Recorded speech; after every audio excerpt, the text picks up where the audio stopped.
hopefully this does not die. Hopefully the pen doesn't die.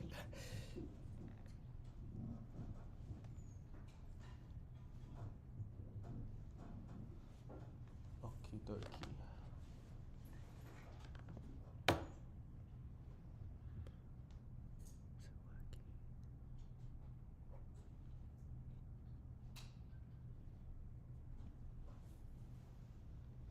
How do I charge my pen? So yeah, all right, well then you're chill. Okay. Just shift to when you're ready, and Yeah. then you can talk. Okay. Alright, we'll be starting in just a minute.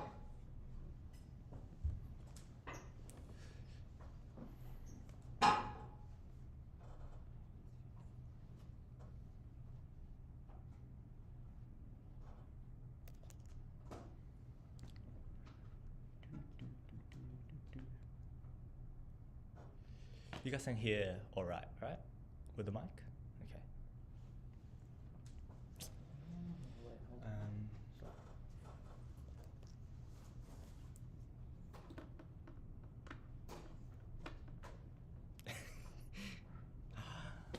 That's what we should have done. Okay, maybe I should just give it like another Yeah. 5 minutes. Just to charge a little bit. Yeah, just like 5 minutes or so. Mm-hmm. It's okay because they can't hear us scrambling. Yeah. It's okay. Easy.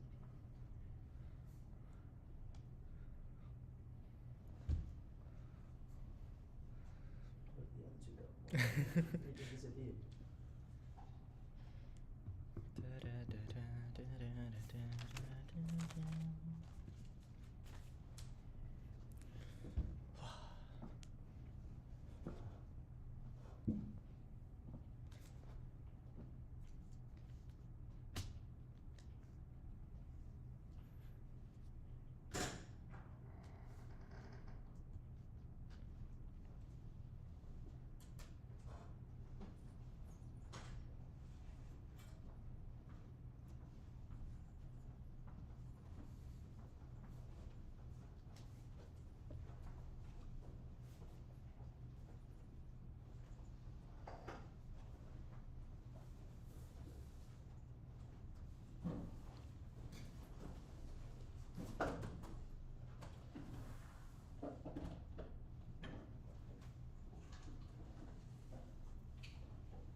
Say we'll be starting in like 3 minutes? 3 minutes, yeah. Yeah.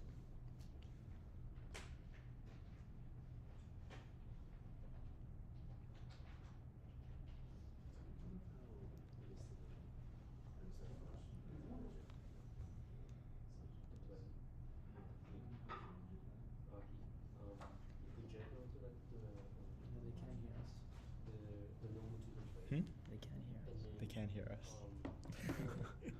How's that possible?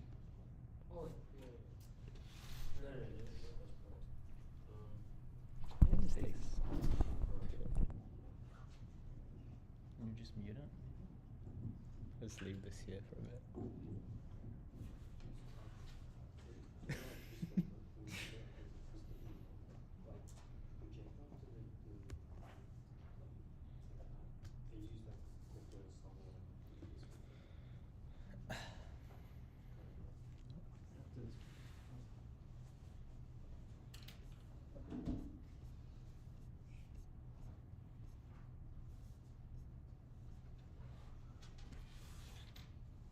Where did the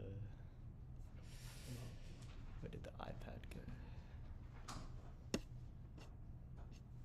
Why did it reorder? It's not good. Okay, nice. Sorry. Hopefully it doesn't have pretty good.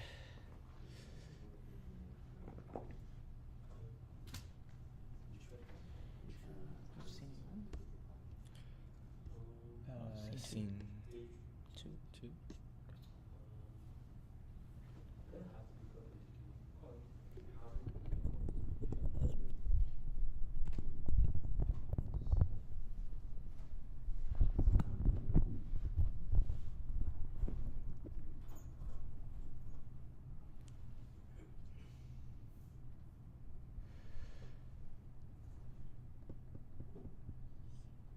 All right, I think we'll get started. So thank you everyone for coming to the Math2099 Final Scratch course. Presented by ELSOC and MATHSOC. Yay! Okay. So just before we get started, can everyone just quickly clap the attendance, because it gives us some lovely ARC funding, and using that we can bring more crash courses and other lovely events to you guys.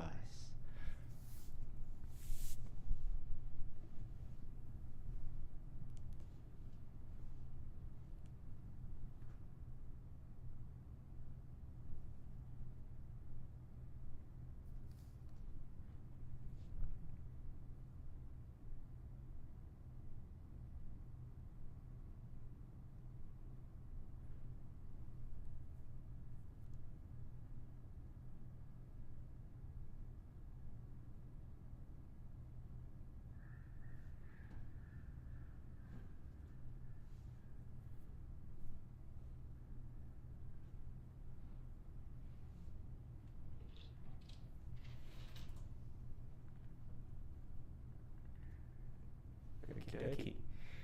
So, a general structure for how we're going to run this. The first hour we're going to do statistics. We're going to try to speed through that, do some quick examples, and then for the next 2 hours we're going to focus on the ouch, which should be the slightly more challenging part of the course. So, to start off with statistics, we're just going to look at some very basic stuff. Mean, variance, standard deviation. There are the definitions. You should know these by now. If not, please. I don't know what to say. Yeah. And next up, we look at this idea of random variable and discrete and continuous functions. Discrete is basically categorical. It is the color red or blue, and then continuous is in between an interval.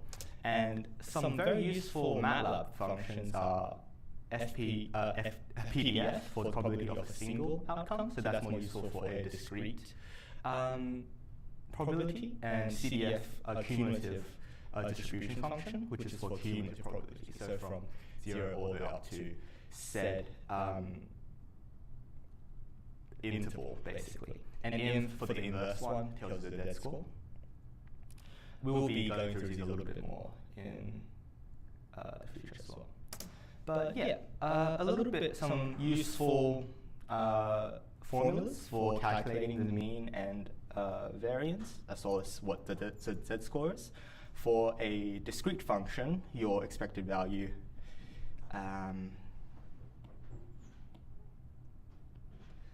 is this lovely formula here. Yeah. The outcome multiplied by the probability. And for the continuous, it's very similar, but it's an integral. Area under the curve is equal to 1. For variance, there is this very helpful formula.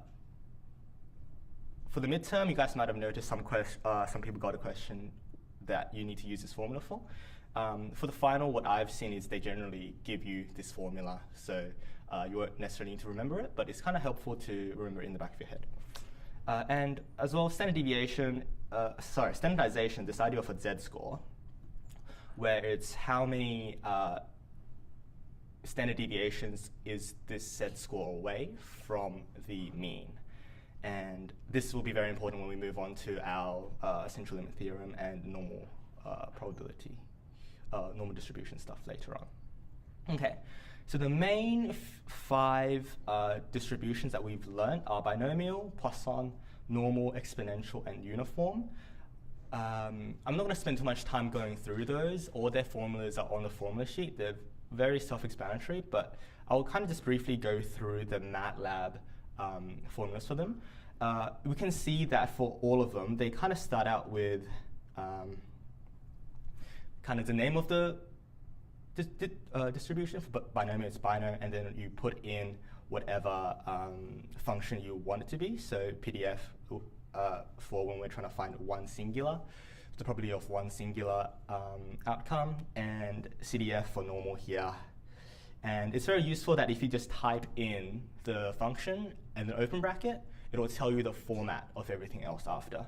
So X is for the specific value, mu is mean, and sigma is standard deviation. It's all very helpful. If you don't put in mu or sigma for the normal distribution, it will assume a mean of 0 and a standard deviation of 1. So make sure you put in those. Okay. Now, so the normal distribution is the thing we're going to be spending most time on because it's very useful due to this central limit theorem here. For any large n, the sample distribution of the mean approaches normality, which means we're going to be, so basically for any data set, if you collect enough distributions, the mean of it is approximately going to be a bell shape. This formula function, you don't really need to remember. You just kind of need to understand that that's the shape of a standard deviation.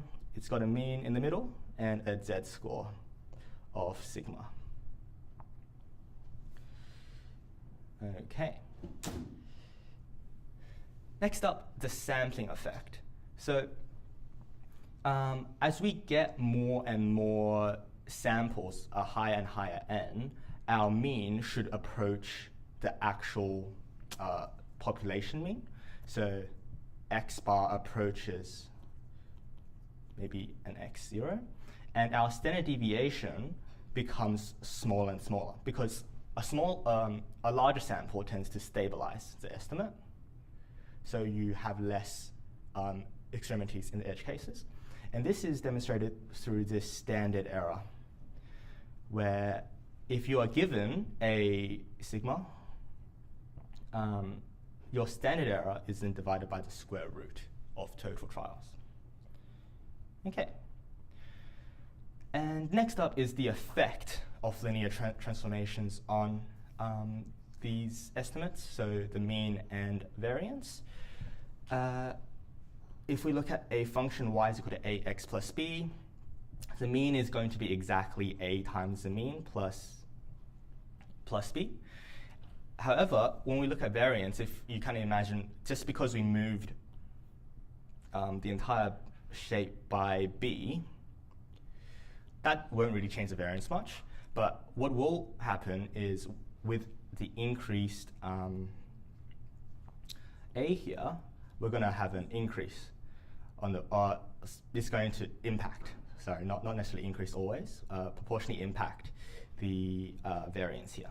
So variance is going to equal to a squared multiplied by the variance of y. And standard deviation is going to be the absolute value of a. Okay.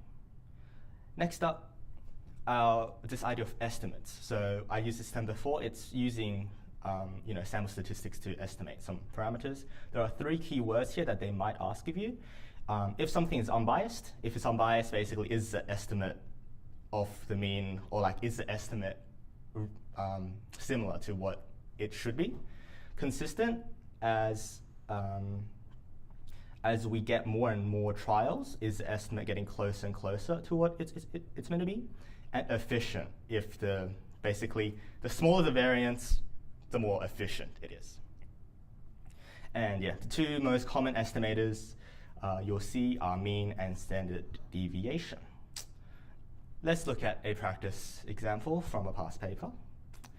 So we are provided that the expected value for this radius 1 or 2 is going to be 45, and the variance is going to be 4. So, and we're trying to find this r hat, r1 plus r2 over 2. So for our expected value, remember it's not going to change much. It's just going to be r1 plus r2 over 2 is going to be estimated value of r1 plus r2. Sorry, that's wrong. I want to say r1 plus estimated value of r2, 1, 2, which is going to be equal 45. Next up, variance. Because they're independent, we don't need to worry about covariance in this situation. So when we have this here, variance of r hat is equal to variance of r1 plus r2 over 2 is equal to variance of r1 over 2 plus variance of r2 over 2. And if we remember from up here, our variance is going to be squared when it's been multiplied by a constant. So it's going to be 1 on 2 squared. We can take that out. Variance of r1 plus half squared variance of r2, which will give us 1 on 4 times 4 plus 1 on 4 times 4 is equal to 2. Okay, for part B, we are given a new estimator. Circumference is equal to 2 pi r1. Once again, we just apply the exact same thing to r1 for the expected value, which is just going to be 2 pi 45, because that's the expected value of r1. And for our variance, we're going to take it out and square it. So 2 pi all squared multiplied by 4 is going to be that for part B. And for part C, very, very similar stuff, except now we're using our r hat instead of r1. So exchange the values we obtained from part 1 into those, which is basically the only change is this variance is going to be 2 pi squared times 2. Okay. And next up, it asks basically which method is more efficient and why. Obviously, C2 is more efficient because 2 times 2 pi squared is smaller than 4 times 2 pi squared. Smaller variance, more efficient. So I'll just write C2. Lastly, here's this formula that we talked about earlier. And it's asking us to do the find the expected value of area. Expected value of area that can be written as expected value of pi r squared. Expected value, so pi, we're just going to be multiplying it. We can take the pi out. And then expected value of r squared. We'll notice that expected value of x squared in this case is equal to its variance plus its expected value all squared, which in this case is going to be equal to pi 2 plus 45 squared, which gives you 6,368, whatever. Okay? All simple enough. Okay, next up we move on to confidence intervals, how confident we can say that something lies within a range. And it's basically just how many z-scores or way it is away from the mean. And we use norm_inv to figure out the z-score. And in this case, when it's alpha on 2, we are talking about a two-tailed confidence interval, because any one given tail is alpha on 2. So that is for a known standard deviation, I should say. When it's unknown, we're going to use our trusty old friend, the t-test here. You can use t-inv. In some cases, you do. So it's important to understand what it kind of is. It's basically just a substitution for the z-score, but instead we have this idea of confidence interval. Sorry, not confidence interval. What's the word? Degrees of freedom. And the degrees of freedom is just the number of trials we have minus 1, because the center value doesn't give us any information. Yeah, so remember this format, guys, HPCI stats. It tells you whether we reject our hypothesis, what the p-value is, the confidence interval, and some other lovely stuff, including test statistic for stats. We'll be talking about t-tests a lot more in weeks 8, 9, and 10 as well, so fear not. Next up, sampling distribution, where we have a sample proportion, where it's like a likelihood of something happening, where it can be basically represented as a binomial, a chance of something happening. That's quite simple. The expected value should be just the likelihood, and the standard deviation here is a very neat formula. Test value multiplied by 1 over a 1 minus test value, all over a number of trials. Once again, it's on your formula sheet, don't worry about too much. And confidence interval, once again, is just mean. Okay, that's interesting, mean. And then z-score multiplied by some sigma. Okie dokie. And obviously, we can go the other way around as well. So if we're given a margin of error, our margin of error is basically this thing here. How far up, above and below the mean we can go with confidence that the kind of stat tells us. So by simply rearranging this, actually I should write that. That is E, margin of error. By rearranging this, we can get n out and replace it by this margin of error. And lastly, when we don't know the p, we can do a few things. We can do a pilot study, but most likely they're not going to ask you that. Something key to remember is the maximum value that this can be is 0.25, because that is when our test statistic is 0.5. That's the maximum variability, the worst case scenario, which happens to come in handy for the question we're going to do next. All right. Next up, there are certain rules we need to be sure of before we can use the normal approximation for this binomial. First, NP and N1 minus P must be sufficiently large enough.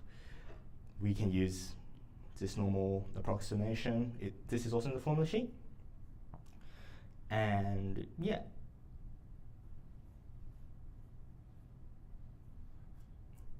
Week 7, hypothesis testing. Two hypotheses, your null hypothesis and your alternative hypothesis. And we're trying to see if we are going to reject your null or not. And with any test statistic, we're going to have a significance level. Most of the time, it's going to be 5%. If your p-value is below that, it means we're going to reject the test hypothesis, because that is kind of what we say is a very unlikely case. And our test statistic, there are 3 possibilities there are. For an unknown standard deviation, we're going to use the t-test to figure out where the data is sitting. For a known, it's the z-score, basically a very similar thing. And then for proportion, it's once again a z-score. So this is just standardizing it to a standard deviation. Yeah. And once again, the decision rule, the p-value, which is kind of how large this extremity is from our z-score. If it's below our a-value, then we reject the null hypothesis. Error and power. Two types of error, false positive and false negative. I've only ever seen false negative problems, but they're pretty easy to understand. You said it was true and it's not. You said it was false and it's not, and you said it was true and it wasn't. And lastly, this idea of power, which is 1 minus your type 2 error. And how we can verify or find the size of this error is by, once again, finding a confidence interval. And this confidence interval is just, once again, how the p-value really works. If your confidence interval includes your value, then you fail to reject the null hypothesis.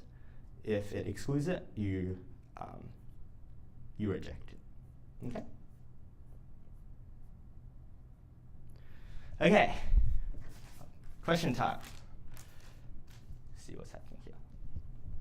So using the normal approximation, we're given a probability here that I cropped out, actually. So it should have been 57 trials out of 158 were successful.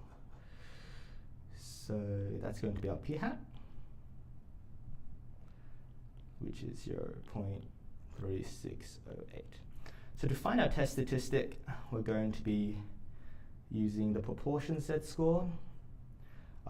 It's pi is used here, but p should be used in your, it should be p-hat instead of pi-hat on your formula sheet. Yeah. And our standard deviation, we use the pi that is provided. So standard error is going to be equal to 0.28 multiplied by 1 minus 0.28 all over however many trials we had, which is 158. Giving 0.03572. Okay. And our test statistic is just going to be this p-hat minus the pi given over our standard error, which is 2.2609. And if we kind of visualize what that means, the standard deviation, this new experiment is sitting at a z-score of 2.2609 with this standardized normal of nu at 0 and standard deviation. No, sorry, that shouldn't go all the way there. And like a sigma of 1.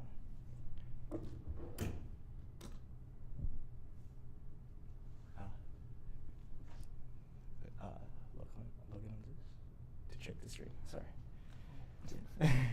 My bad. Okie dokie. And the p-value is just going to be the area of this 1 minus, what was it, norm CDF.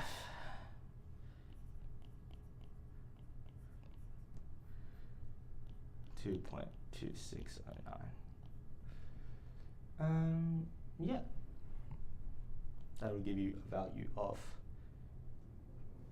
0.919.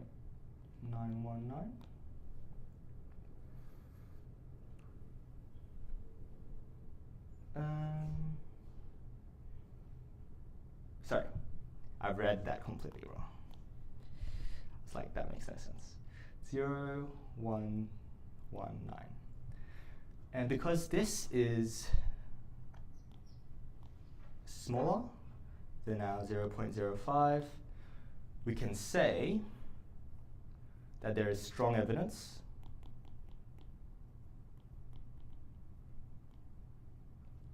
against our null hypothesis. And therefore, this is a very different distribution. Okay, next up, I think I'm going to skip over how we find the sample to get like the sample size to find a confidence interval. Basically, we use the manipulated margin of error score. You can sub that in very easily. And instead, we're going to spend some time talking about power.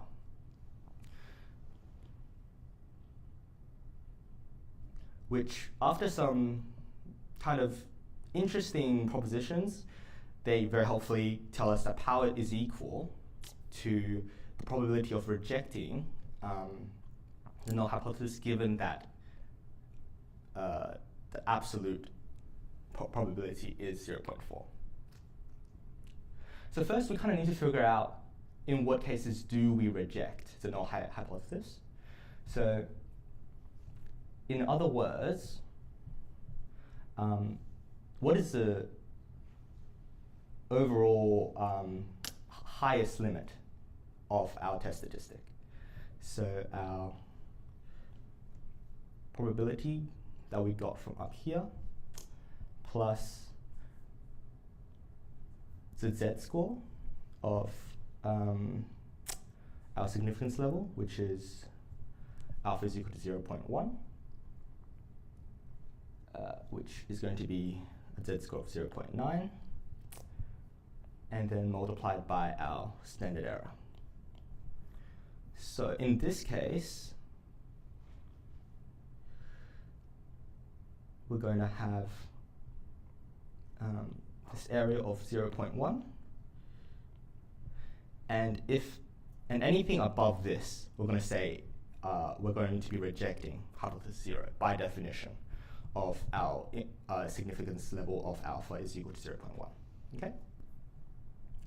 So that, after plugging it in, would give you 0.3258.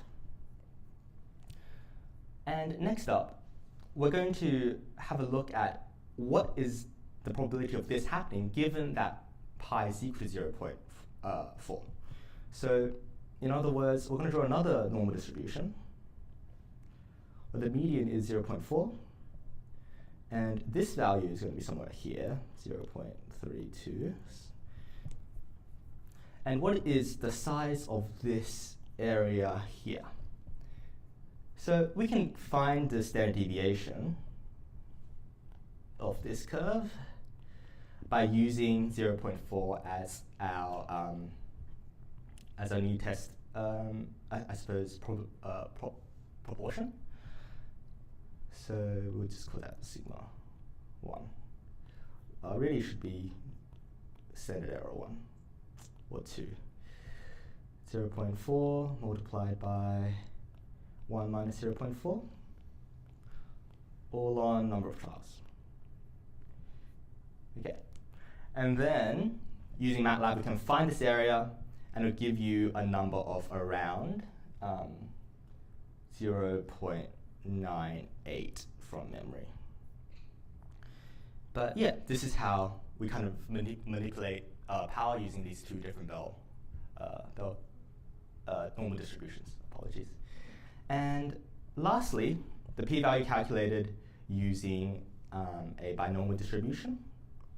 So instead of using a normal distribution, we just kind of say what are the chances of there being more successful trials than there are. So Bino CDF, that's going to be 57. 158, 0.28. 1 minus that. And that's going to be our exact p-value. So the probability of us getting of getting more than 57 successful trials. Okay. Any questions about that question that we just went through? Great. Next up, we'll move on to week 8, 9, and 10.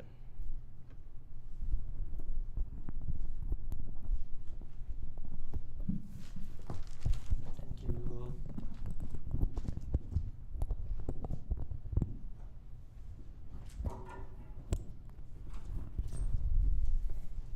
Hello.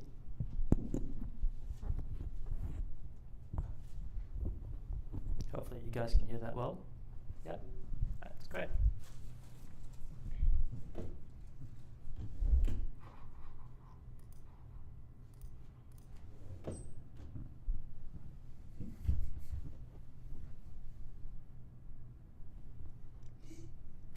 Okay, so I'll be covering weeks 8 to 10 of stats.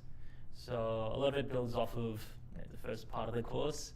There's a lot of hypothesis testing, a lot of t-tests. The fortunate part is that a lot of it's MATLABable. So I'll go through the theory behind how you do a lot of these questions, but in practice for your final, under like exam conditions and time constraints, it's advised that you use MATLAB to your fullest extent so that you can maybe prioritize other sections more. So yeah, we start off with week 8. So in week 8, we covered sort of comparative tests or comparative hypothesis testing. So given 2 different data sets, you can check and see what are the chances that they have different means. So what is the probability? With what confidence could you say that mu2 of the second data set is maybe greater than mu1, or maybe less than, or something like that. So what we have is that we have our test statistics given here. What we can say is that because these are our means, are essentially just a linear combination, they adhere to normality, and because we're subtracting them, they also adhere to normality. But there's a caveat that we're using our sample distributions. And so as a result, we can't use your z-test, we have to use your t-tests. And this would be a t-test of n minus 2. The reason for that is that you're estimating 2 variables for this. So there's less degrees of freedom. So that's the first part is your pooled t-test, where you're following the assumption of equal variance. So when you're doing when you've got your 2 data sets, you assume that they've got the same sort of population sigma, or sigma squared, if we're talking about variance. Now, there are cases when they are not the same. The course doesn't go into too much depth into it, but I would keep a keen eye, because this might resurface later on in the crash course, just maybe give that a bit of a think. But the idea is that if our standard deviations are different, or variances are different, then as you can imagine, SP doesn't apply for both sets. We would have an S1 and S2, and instead of using our normal, using our paired T distribution, our one would be a T nu distribution. So this is for the Welch, I think it's called Welch-Swaterthwaite. It's a mouthful, but the idea is that it's just the approximation when you've got unequal variances. So yeah, that's the first part. And these are the MATLAB bits of code that we'll be using. So the first one corresponds to equal variances, and then the second one is unequal. Now, assuming that we don't have independent samples to compare, if they are somehow related. For instance, if you had some sort of experiment that was a before and after, right? So if you had some experiment and then you made one change to it, and then you want to compare the result, the means before and after that, what you could do is that you would just do a subtraction of the values, and then because it's a linear combination, they adhere to normality, but because we're using a sample distribution, a sample statistic, then it would come from a t distribution. But a lot of this analysis is very similar to week 5 for differences. And so here I've got an example. So these are 2 data sets. And what we're given is that we'll assume that they are independent. What we can do is that we assume our null hypothesis, and then our alternate hypothesis is that they're not equal, their means. And then what we'll find is that, well, x1 bar will just be the sample mean for the first set, x2 bar would be the sample mean for the second set. I've just sort of done a bit of the number crunching here for you guys, but n1 and n2, they're both of size 10, and you just calculate the standard deviations. SP, because we assume they're the same, can be calculated like so. So that was found a bit earlier. I just gave that a bit earlier, but that was the idea behind that. And then you just sort of sub it into your test statistic, and then you just calculate the p-value. And we're taking a double-sided p-value. Are there any questions on this before I move on? No? Okay, great. All right, so for this, if I wanted to use a, instead of just doing all of these calculations, if I wanted to do them by code, then I could just use the t-test. And I'll just assume they're equal variables, and then I can just find CI. Actually, we don't want CI, we want P. So you just take the p-value, and there you are, Bob's your uncle. And then these are our conditions, so we have to assume independence, normality, and equal standard deviations. So the second 2, we can plot them. The first one, it depends on the design of the study. So you have to extract information from the wording of the question to figure out if independence is reasonable. Okay, so now we'll go on to regression analysis. So for regression, sorry, just hold on 1 second. Okay, there we go. So regression is pretty much taking some independent predictive value of x, and we fit them to whatever values we want, and then we can measure a value for y, which is our sort of our dependent set of values, and then just checking to see if there's some sort of linear correlation between them.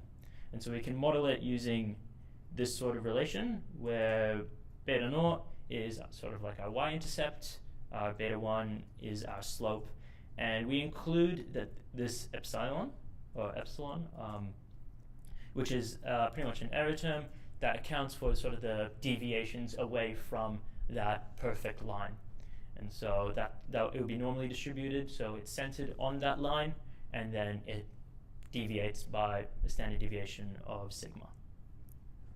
Now, usually we don't get B naught and B1, we don't get beta naught and beta 1, or the population ones.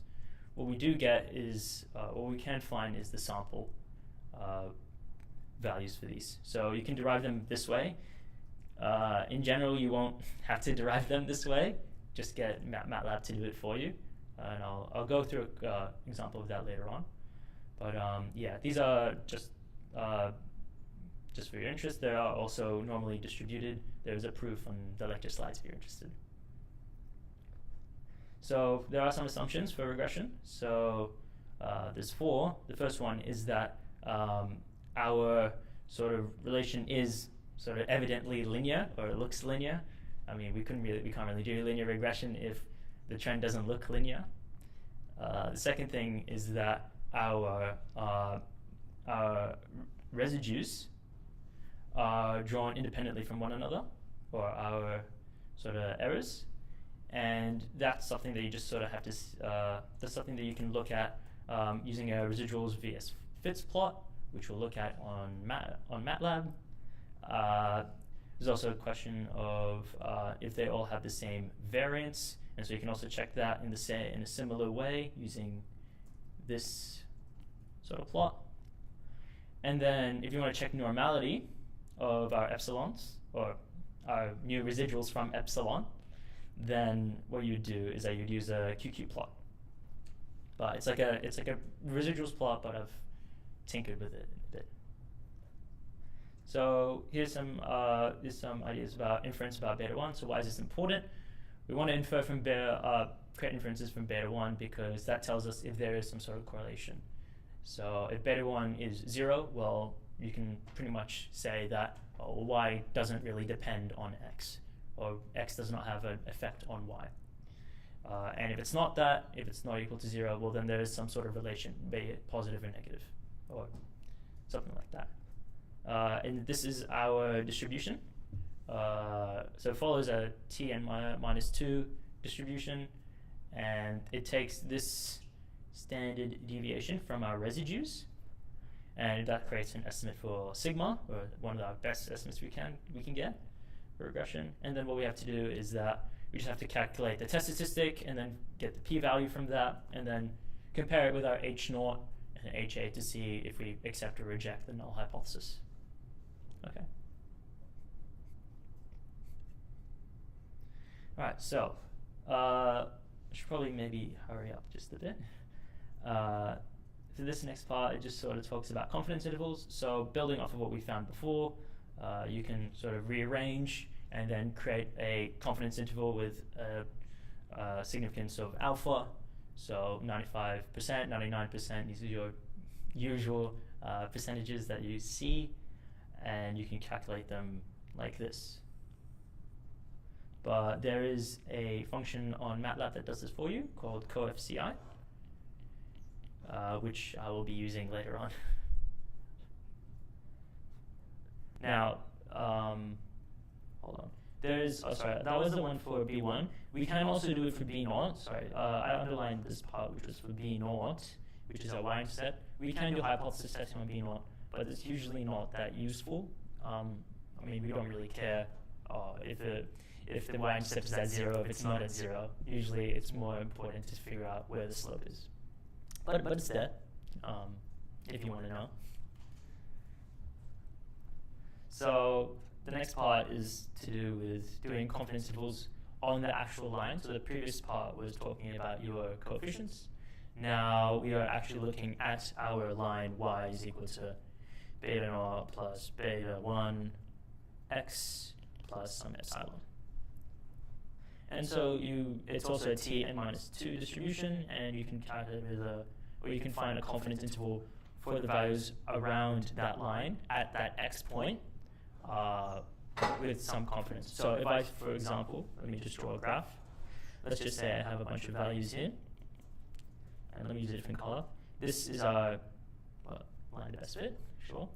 What we can say is that maybe at some x here, so this is this x right there, well then there is some 95% confidence interval for what that value could be.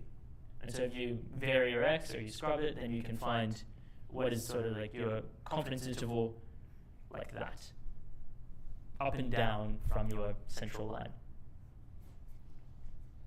Now, prediction intervals are similar but a bit different. The big difference is that for our variance, we have this extra 1 term in there.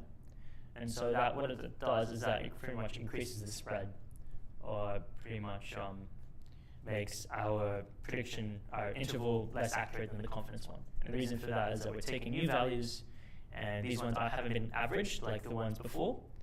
And so what you're doing is that you're accounting for the variability around the central line, but you're also accounting for the variability of the line itself, of the line shifting.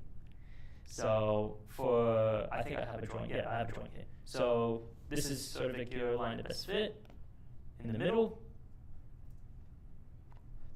And then you've got your confidence interval just around it. And it's got a variance of this, but then this one, the prediction interval has an extra 1 here, which doesn't sort of decrease to 0 as n goes to infinity.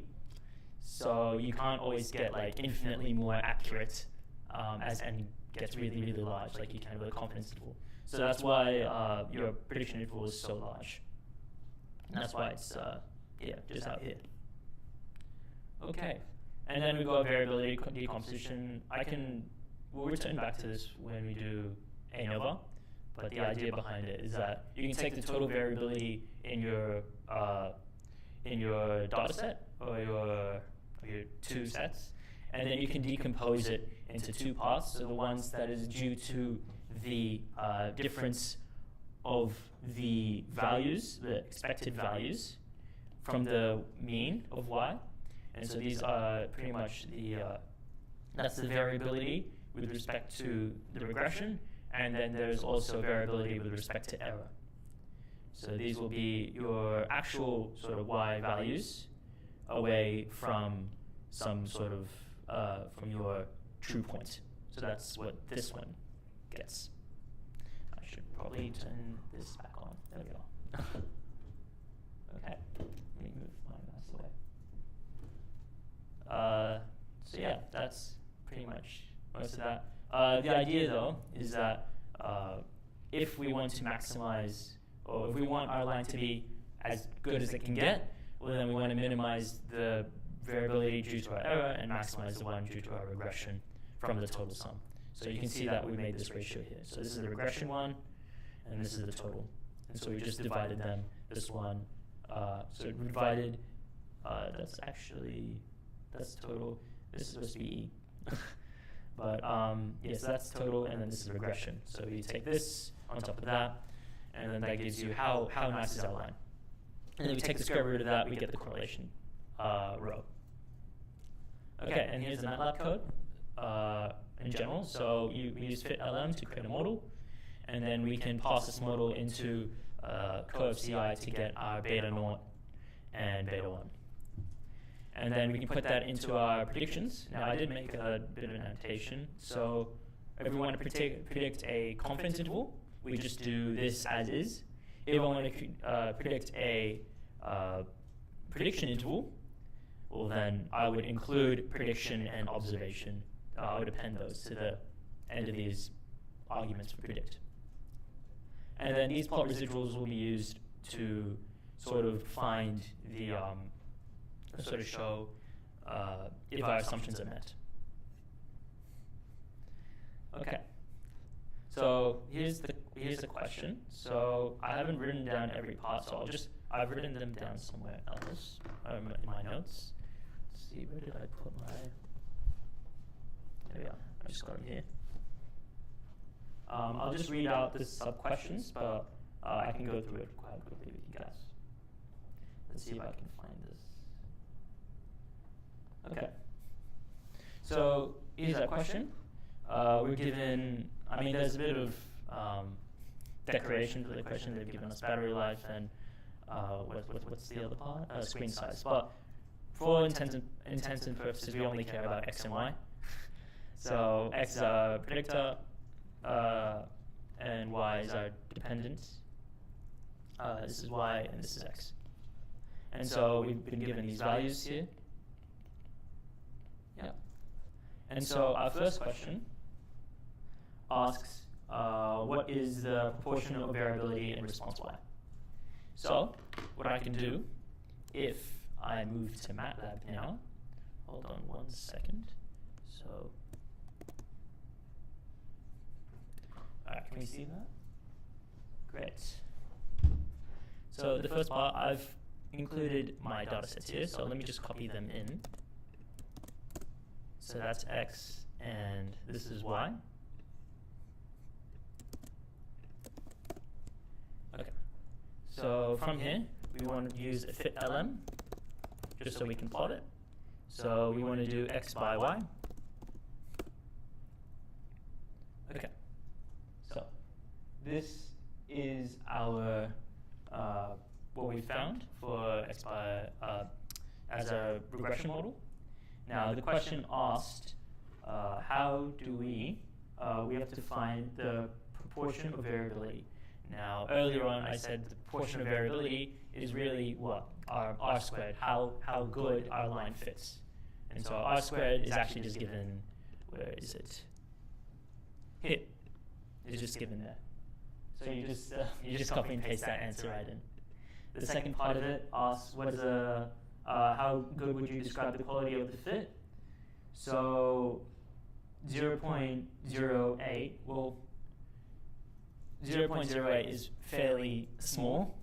Remember that 1, R squared, ranges between 0 and 1. If I go back here, hold on. So R squared can go between 0 and 1. If it's closer to 0, then it's pretty bad. If it's close to 1, it's pretty good. That one was about 0.008. What was it? Yeah, 0.08. So it's fairly low. So it's not a good fit. It's not terrible. It's not 0. At least that's important. Okay. Let me move to this part. All right. So the next part asks us, what's the sample correlation? Well, sample correlation is just the square root of what we found just now. So if we just take this value, and then we just take the square root of it, so square root of this, oh, my bad. That's our value for that. It's fairly standard. Then we're asked find an estimate for sigma. So this would be the standard deviation for our error term epsilon. Now, what we know is that our best estimate was that square root of the residues that I showed you guys earlier, and it's actually just given here for us. If I can find it, it is it's just right there. It's just the root mean squared error. It's just 2.16. So you don't have to do much thinking for that.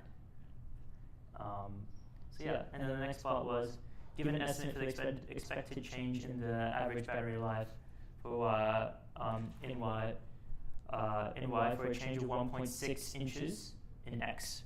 So it's just sort of like a slope question. So if I go back to my previous part, there we go. We know that delta x is equal to, what was it, 1.9. And we know our slope, well, we have a slope for any 1 increase, well then this goes up by beta 1. So then beta 1 times 1.9 would be our answer for delta y. And so beta 1, what we found earlier from here, beta 1 was going to be this value, and so we multiplied that by 1.9. 1.9, whatever it was. Okay. How am I doing for time? Okay, I should probably move on.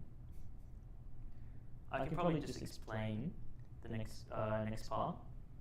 So the next part also asks, how would I find a confidence interval for this? So I would just use coef-ci.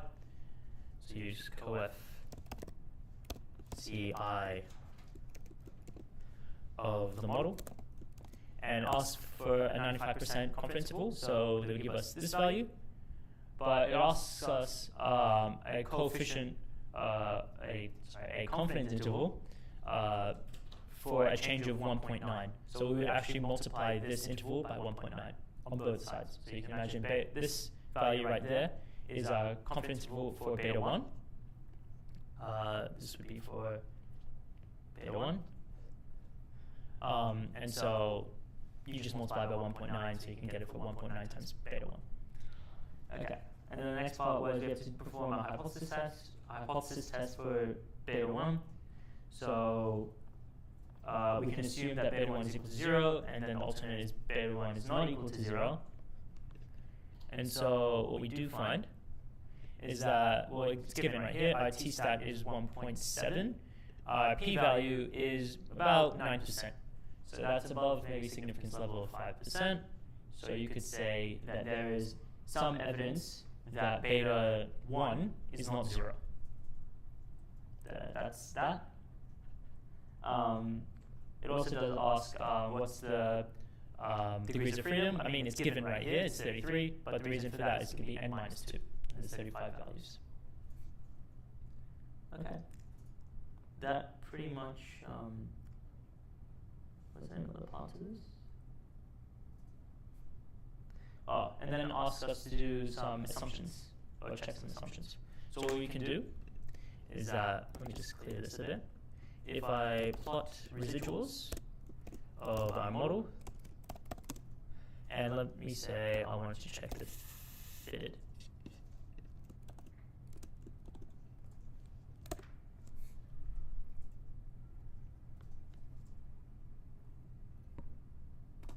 There we go. You can see there's not much of a trend, which is good.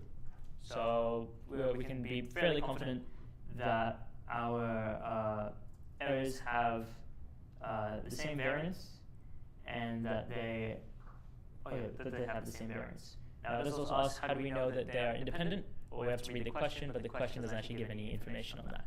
So for independence, the answer is inconclusive. You don't know they're independent because you haven't been told that things have been chosen randomly. The second part was a normality assumption, so I can check that right now.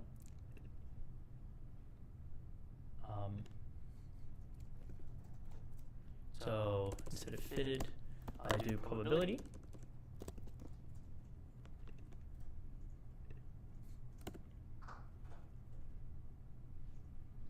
And you can see it's a fairly straight line, so it's normal. You can assume it's normal. Okay. I have time to move on. So I'll do ANOVA now. So let me move back to this. Shift.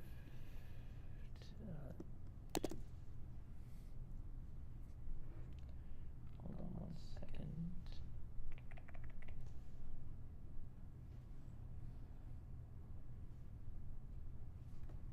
Okay. We'll just go through ANOVA. So ANOVA is sort of a generalization of week 8. So instead of comparing just 2 tests, we start comparing more than 2. We start comparing between more than 2 samples. And so we're just analyzing their variances. So you can sort of represent it as some sort of like table here of values. And so each column is a test or a treatment. And then if it has a mean and standard deviation. And then you can calculate the grand mean as the mean of the means. And then n total is just the sum of all the values. And then each of these could have different sizes. So treatment 1 could only have maybe 3 values, and treatment 2 could have like 10. That works. Each value of x is centered on the mean of that sort of column, of that data set, and then there's some sort of error around it. And we assume that those errors are the same for all the treatments. Okay. So a bit more about variability decomposition. So it's pretty much similar to what we did before. You're just checking you're decomposing all the total variabilities between the mean of means and every single value, and you're turning it into the variability due to the treatments, so how they are different between the different samples, and how different they are within each sample as well. So that's going to be your error. And then the previous one was your treatment.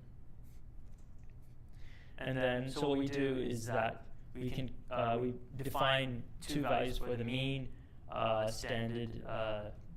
mean, sum of squares for the treatment and the error, and we take the ratio of those. So the mean, this one right here, is more so the bottom one, so I should maybe articulate a bit better. This bottom one here is always going to be our best estimate for some sigma. And then this one depends on our null hypothesis. So if our null hypothesis is not true, this MSTR can be much larger. And so as a result, we can use an F distribution, which sort of looks like this. So around 1 it peaks, when the ratio is 1, and then it decreases quite significantly after that. And so you can use that in order to compare your, so you can do your hypothesis testing to check that that there is some sort of difference. And so this is a summary of the ANOVA table. This pretty much has all the information that you'll need. So you got your degrees of freedom. This is just the sum of these two. This one is just the sum of these two. This one is sort of like your means from these two values. Let me just use maybe a different color. These are your means from these values right there, and then if you take the ratio, you get your F0. Now you can do all of this in the ANOVA command, which I'll show later. So some assumptions for ANOVA. So we need to check that epsilon is independent. So that's from design, the study itself. So you can't find that from a plot. You have to check they're normally distributed, so using a QQ plot, and then we check their equivariance. And you can also use, you can compare the standard deviations for each treatment. So you could do that using maybe GRP stats, which is another MATLAB command that allows you to get the standard deviations for each of the treatments in a quick way. But it's not too necessary. ANOVA usually gives you all the information you'll need. Sorry, not ANOVA. Your residual versus fitted plot. Okay. Now we've also got pairwise comparisons. So let's just say that there is a difference between the treatments. So if all our mu's, mu1 is equal to mu2 is equal to mu3 or whatever, and this is not true, so they're not all equal. Well, there could be any two pairs could not be equal. That does not necessarily mean that they're all not equal. And so you can do pairwise comparisons between the two. You think about your combinatorics, there would be n choose 2 comparisons you can make, so you can figure out which ones you want to do, or which might be the culprit. Now, there is an issue that comes with doing multiple testing, and that's to do with sort of your errors adding up as you do more and more tests. So that's why we use a Bonferroni adjustment. So if we have a significance level of alpha, well, depending on how many tests we've taken, we'll divide that by a k. And that says that, okay, well, we've scaled down our threshold for how much error we're okay with, so that when we do all of our testing, we're okay with the overall significance level, which is going to be alpha. So that's the general gist of how this works. So yeah, and just a bit more, we've used this as our sort of like our S estimate, or our sigma estimate, and that's because it's probably the best estimate that we can get. We wouldn't want to use this one, TR, because that one fluctuates with H0. If H0's not true, well then that's going to be a pretty poor estimate. Okay, and then there's blocking factors as well. So we can account for so if you have data sets that are not independent, and there is some sort of dependence between them, you can essentially partition your sum of squares with respect to your error into a smaller error sum of squares and something that's attributed to the blocking factor. So that's the thing that's sort of in common between them. So if you had maybe some sort of, what is it, like a steel works or whatever, and you're checking the production of steel, if you're from the same factory, well then there's probably some sort of blocking factor there because they're all dependent in some way. So yeah, and that's the sort of the idea behind it. This is the biggest difference. You just sort of add an extra value to your estimation.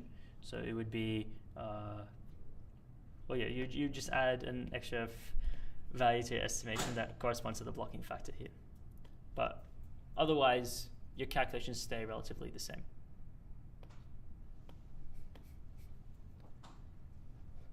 So here's our code.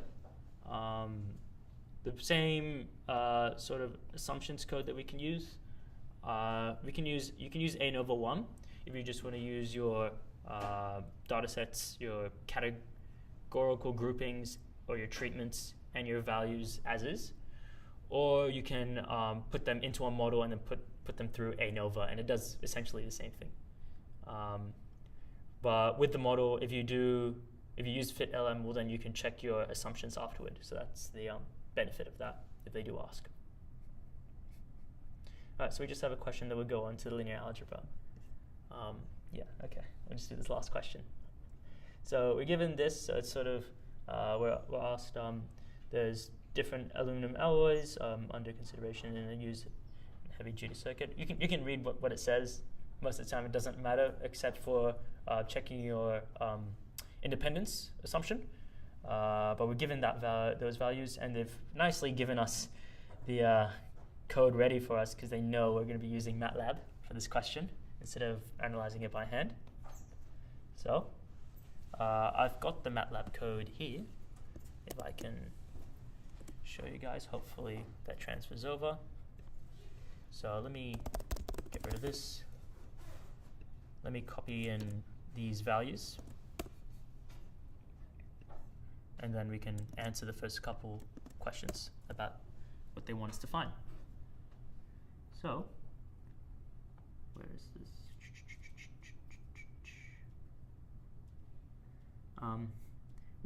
The first thing they want to ask is that we have to do a comparative box plot. So if I just do box plot of current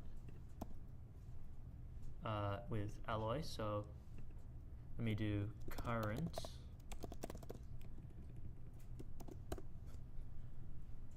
oh, okay, here's our box plot. So these are 4 tests. Hold on 1 second. I just need to make sure the stream is working.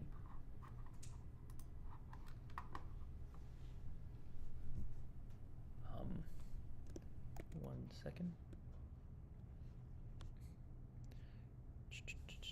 Why is this not? Just bear with me for 1 second. I just need to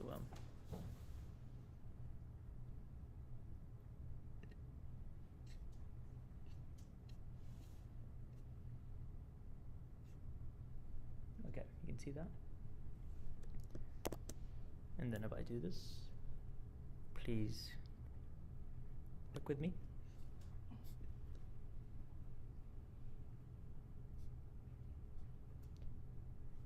I just need to check to see that the stream's catching up.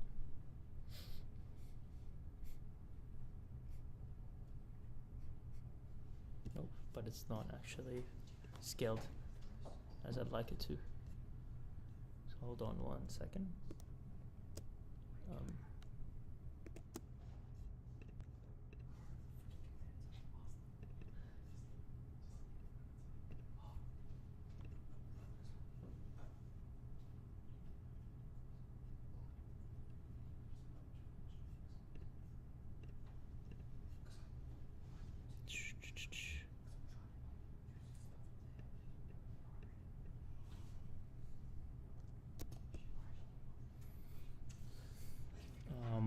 Okay.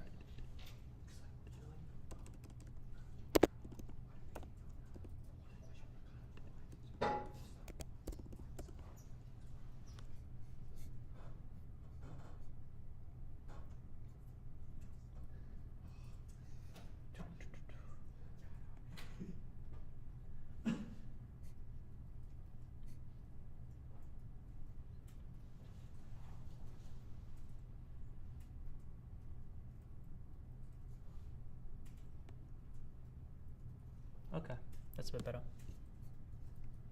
Where was I? Sorry about that short intermission.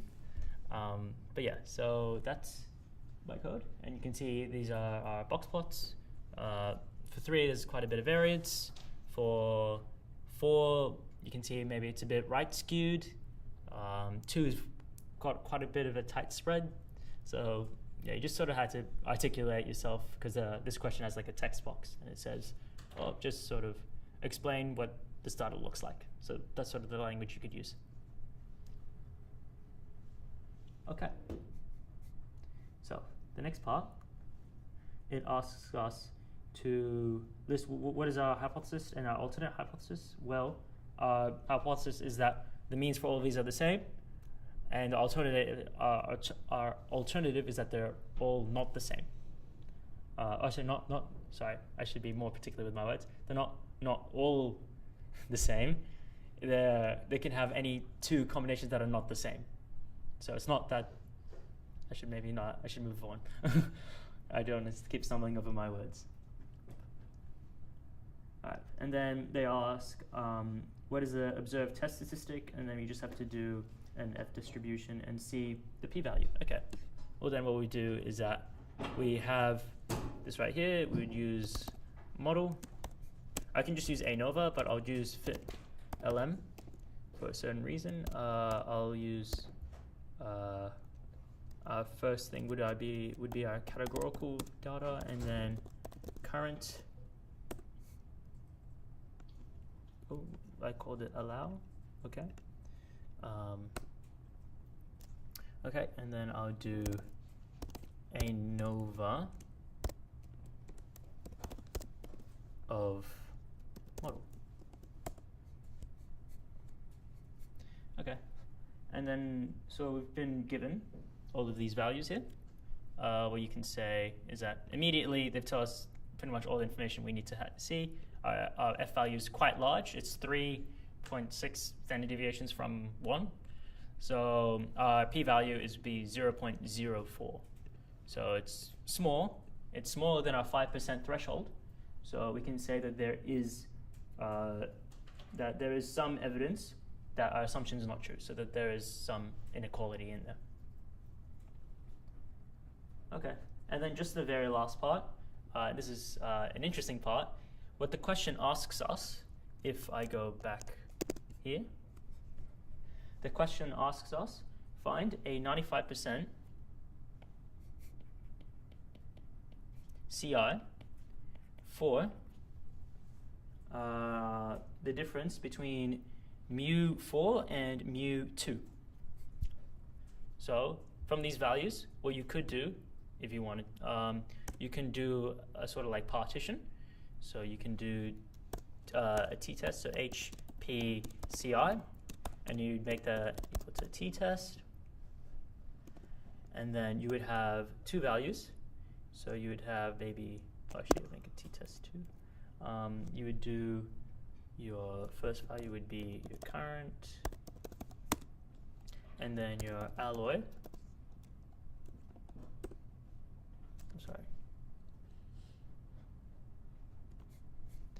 Is it maybe the other way around?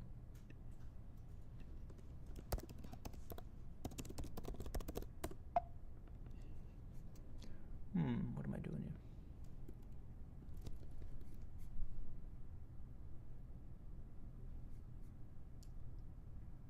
Oh, okay.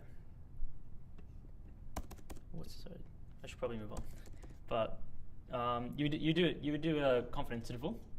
But the main trick for the question is that it wants you to check what confidence interval is.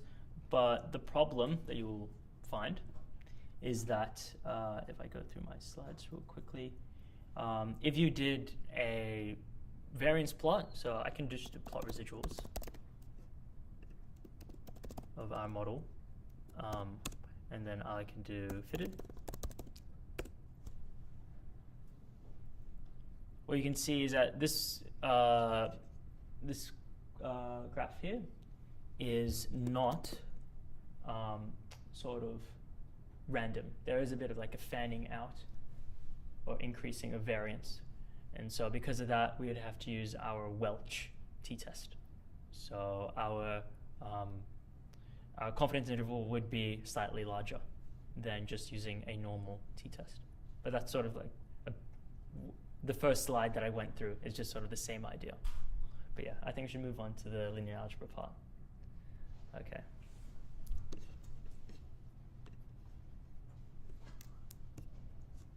All right.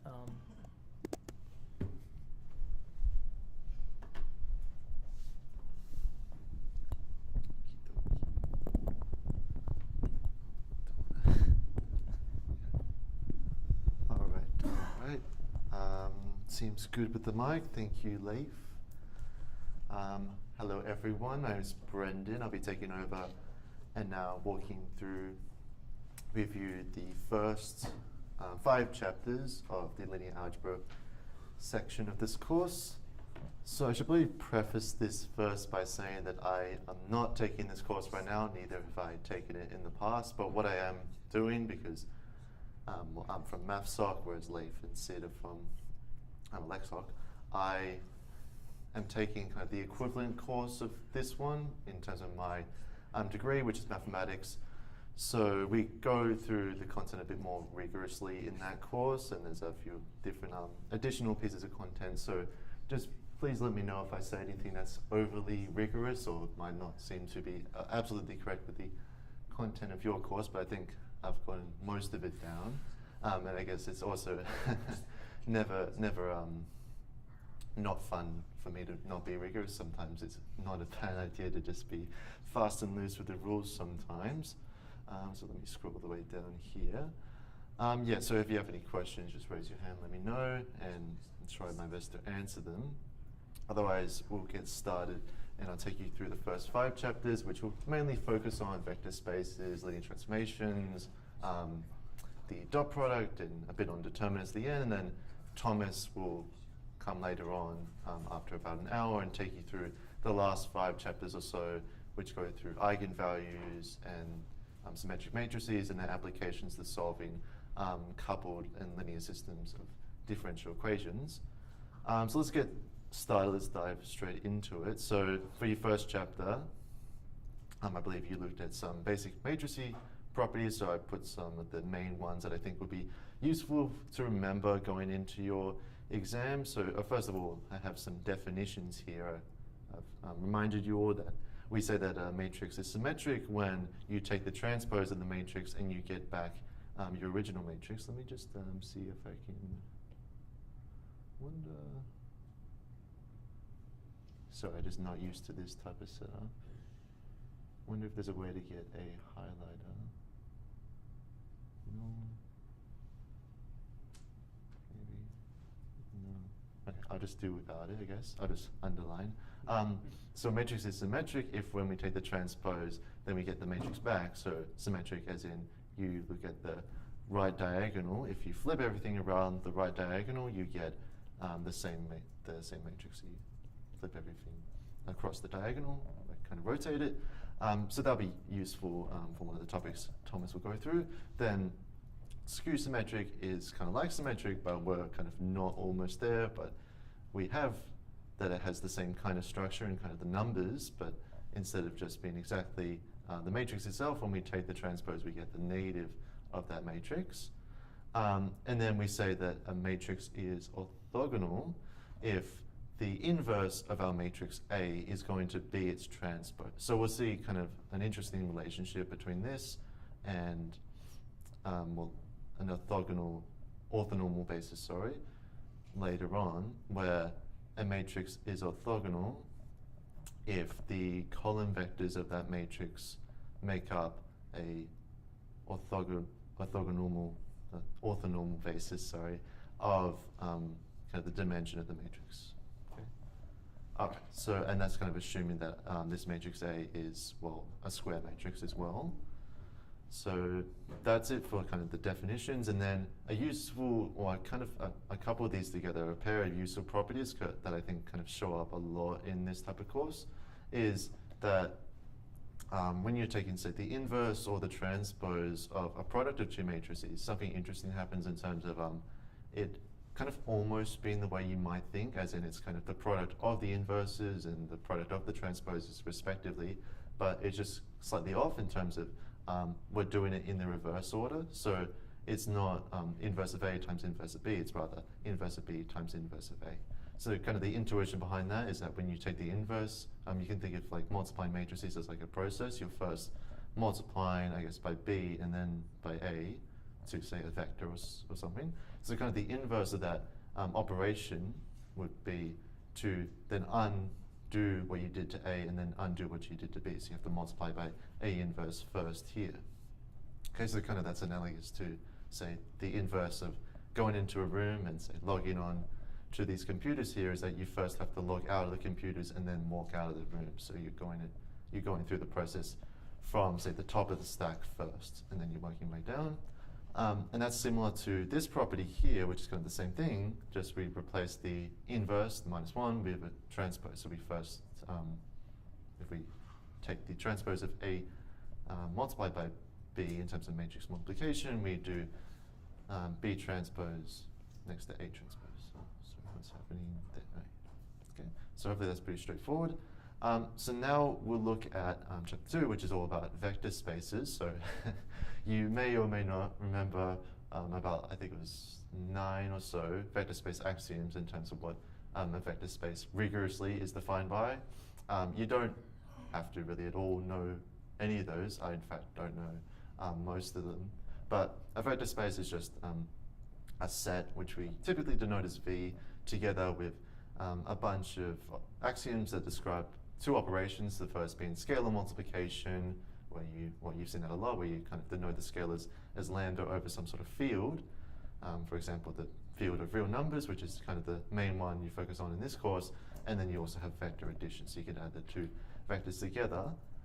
So we're mainly interested in these ideas of subspaces, so examples of subspaces geometrically in, say, the vector space of, say, R3.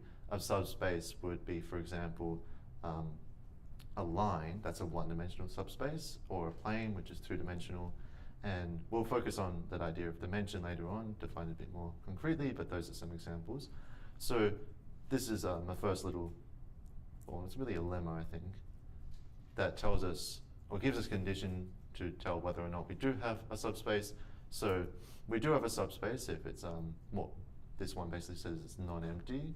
So we have the zero vector in our subspace, because if you think about any geometric subspace that you've ever kind of looked at, you have to have, well, the line has to go through the origin, the plane has to go through the origin, so you need the zero vector. Then what these two say, respectively, the next two, is that we have closure under addition. So if we add two vectors together, they remain in the subspace, and then we also have closure under scalar multiplication. So we stretch out a vector, it's still in the subspace, which is what we would want if we're looking at these kind of subsets of our vector space. So it makes it work out nicely. Okay, so now we're moving towards the idea of what a basis and what dimension is. So hopefully you also remember from Math 1b that we define a linear combination of a set of vectors in our vector space S. We can write it like that. We define a linear combination to be an addition of a bunch of scalar multiples of vectors within that set. So we're multiplying, the convention is to write lambda I for kind of the stretching factor of vi. So we're stretching each of those vectors by some sort of scalar, and we're adding them all together. So that's what a linear combination is. And what we say that the span of this set S, the span of the set S is going to be the set of all linear combinations of vectors within this set, okay? So that's everything that, any vector that can be expressed as v equals to lambda 1 v1 plus dot dot dot for all those vectors, okay? And particularly we care about spanning sets, because spanning sets will be important for bases in a moment, but spanning sets is when this span is the vector space itself, kind of this, yeah, you get the span is V. So I should also mention that in more generality, the span of any set of vectors is also a subspace, but in particular when the span, you can hit everything inside of your vector space, and we say it's a spanning set, and that subspace is exactly the vector space V itself. Okay, and then the next part we need for defining basis is what it means for vectors to be linearly independent. So we can use that idea of a linear combination again. If we have a particular linear combination of vectors in our set S, we say that the vectors are linearly independent if we set that linear combination to be equal to the zero vector, this one. If we set that linear combination to be the zero vector, then we say that they're linearly independent if there's only one solution.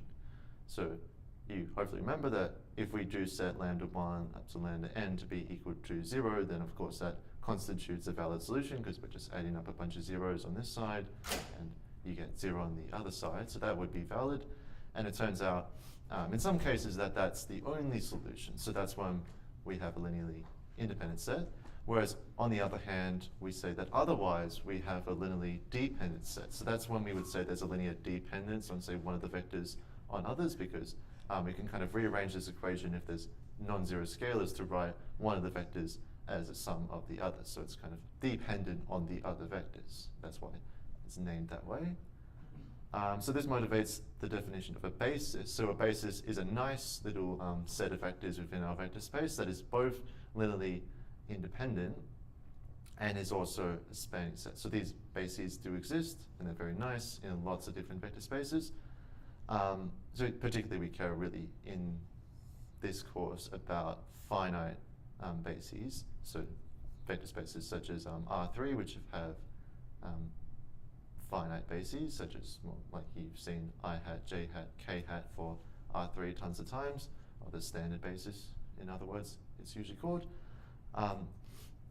And we have this little nice lemma here as well that says that whenever we take any two different types of bases within the same vector space where they're both finite bases, then they have to have the same number of elements, the same number of vectors.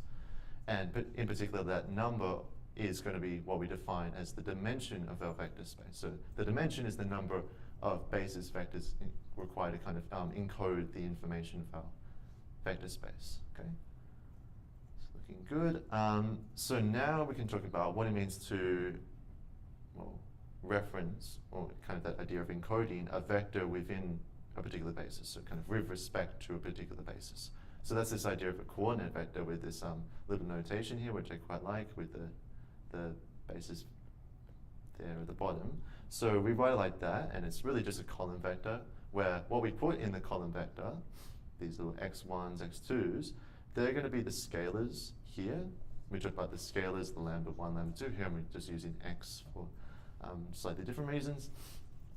So those scalars are what shows up when we write a particular vector. In this case, we're choosing v as a linear combination of vectors in our basis. So if you remember, we said that in any basis there are a spanning set. So that means that we can write v as a linear combination of vectors in B in at least one way, and then the fact that the basis is also linearly independent tells us that there's only specifically one unique way. You can kind of convince yourself as to why that is.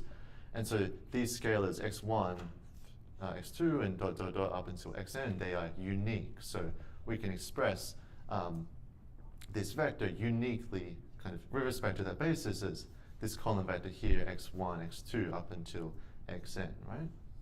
So hopefully that makes a bit of sense. So this will show up again when we look at the change of basis and so forth in a bit, so we'll just keep that in the back of our minds for now. Now we want to talk about what a linear map is. So that's another, oh, looks like our battery of the pen's a bit low. I don't know. It's a, yeah, it's at 10%. Oh, I see, okay. I can do this, yeah. Okay, I'll talk about it. I guess I can draw with my hand as well. Is that even one? Okay, I can talk about it a bit vaguely, but okay.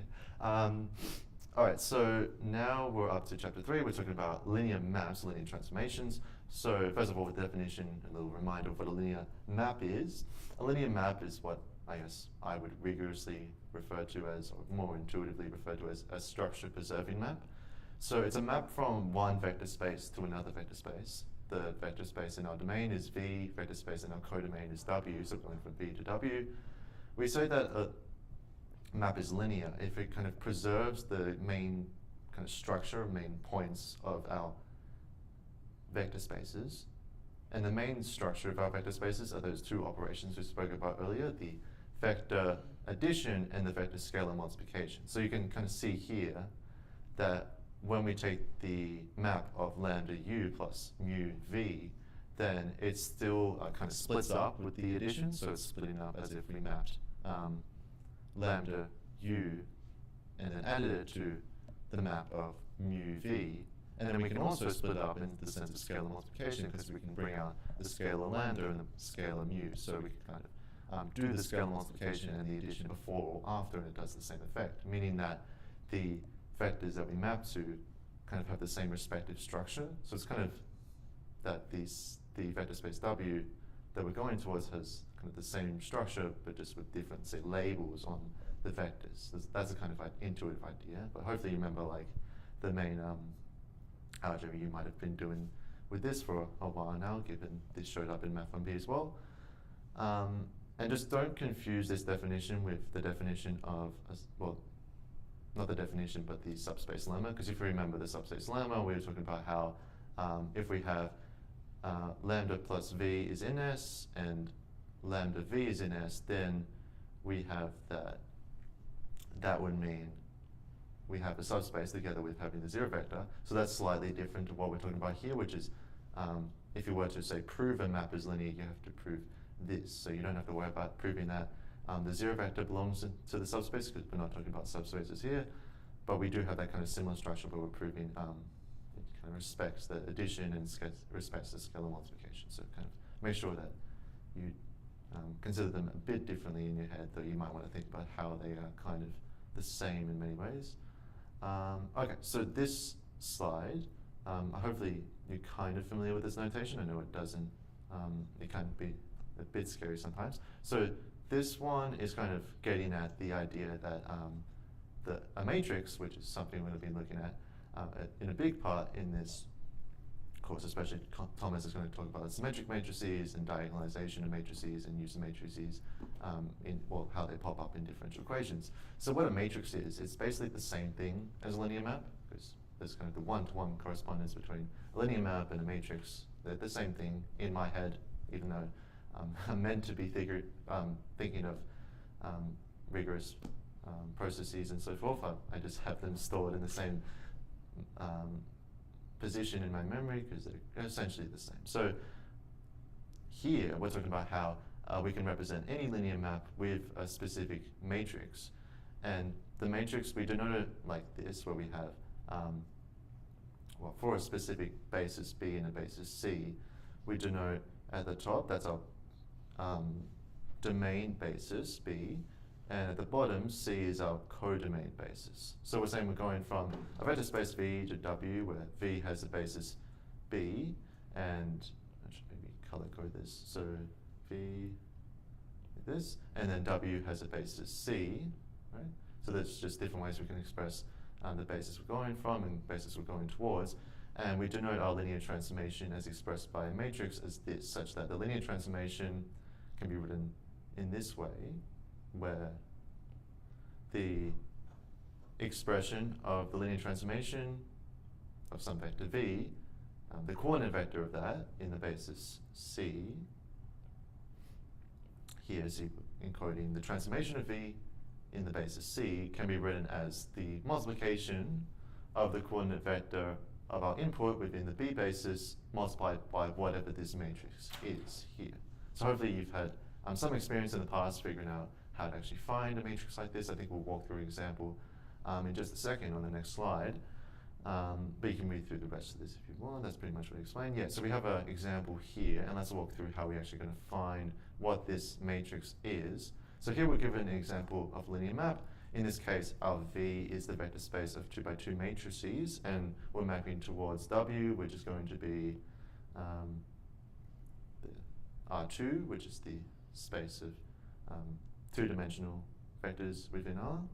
So here we're given two bases. We're given the standard basis for our 2 by 2 matrices, where we have, well, for example, you may remember this or not, E11, that's the matrix where we have a 1 in the 1, 1 position and zeros otherwise.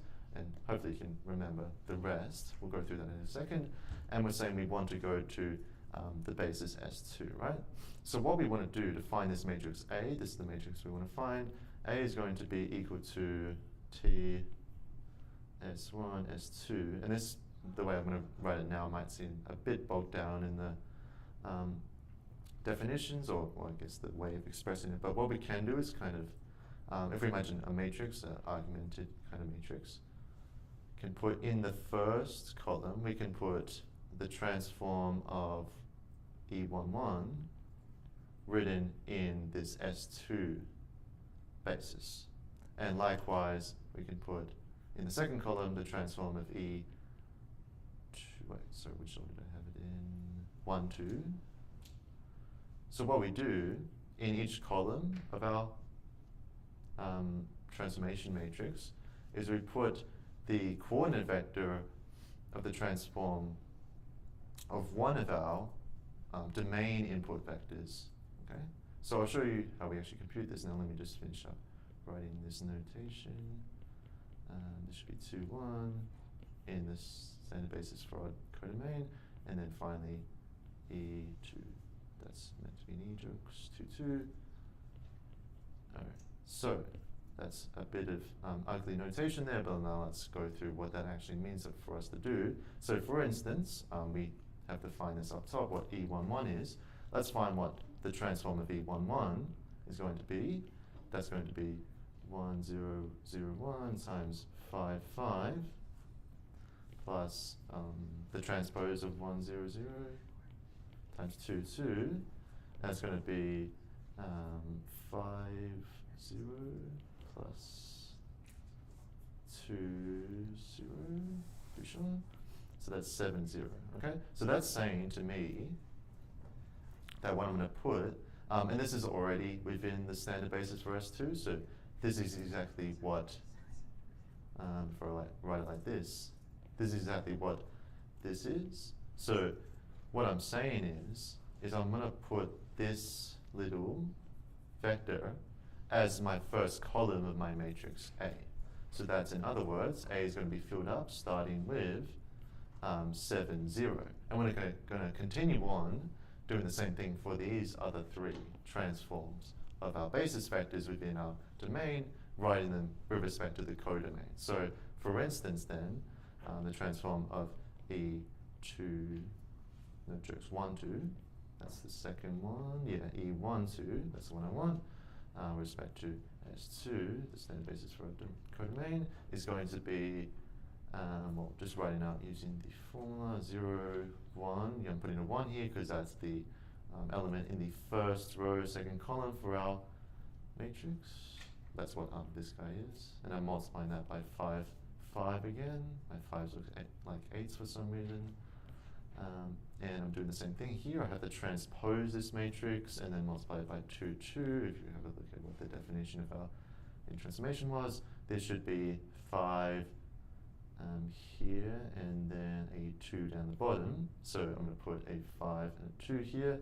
And I won't go through the rest of the details unless anyone wants some further elaboration, but you should be able to, I guess, by the symmetry of kind of what this map is anyway, should maybe be able to see that if I were to fill in the rest, this would be 2, 5, and this should be 0, 7. Okay, does that kind of make sense to everyone? All right, sweet. So that's pretty cool. Now, I think you've had a lot of practice with this already. You should have seen this many times. So this is the change of basis formula. So usually it doesn't pop up in really the final exams, but it does hopefully had popped up in your midterm. So I'll just briefly walk through this. I don't have any questions on it, but it's kind of similar to what we talked about, where we're looking at the matrix representation of a linear map. So now we're talking about how we can, well, instead of kind of doing this whole process a bit more generally, because this one was a bit convenient where we had, it was nice that we had the standard basis for our domain and also the standard basis for our codomain. So we didn't have to do too much work here. But now we're talking a bit more generally where we don't just have the standard basis for the domain and codomain. Now we just have a bit of a more arbitrary basis.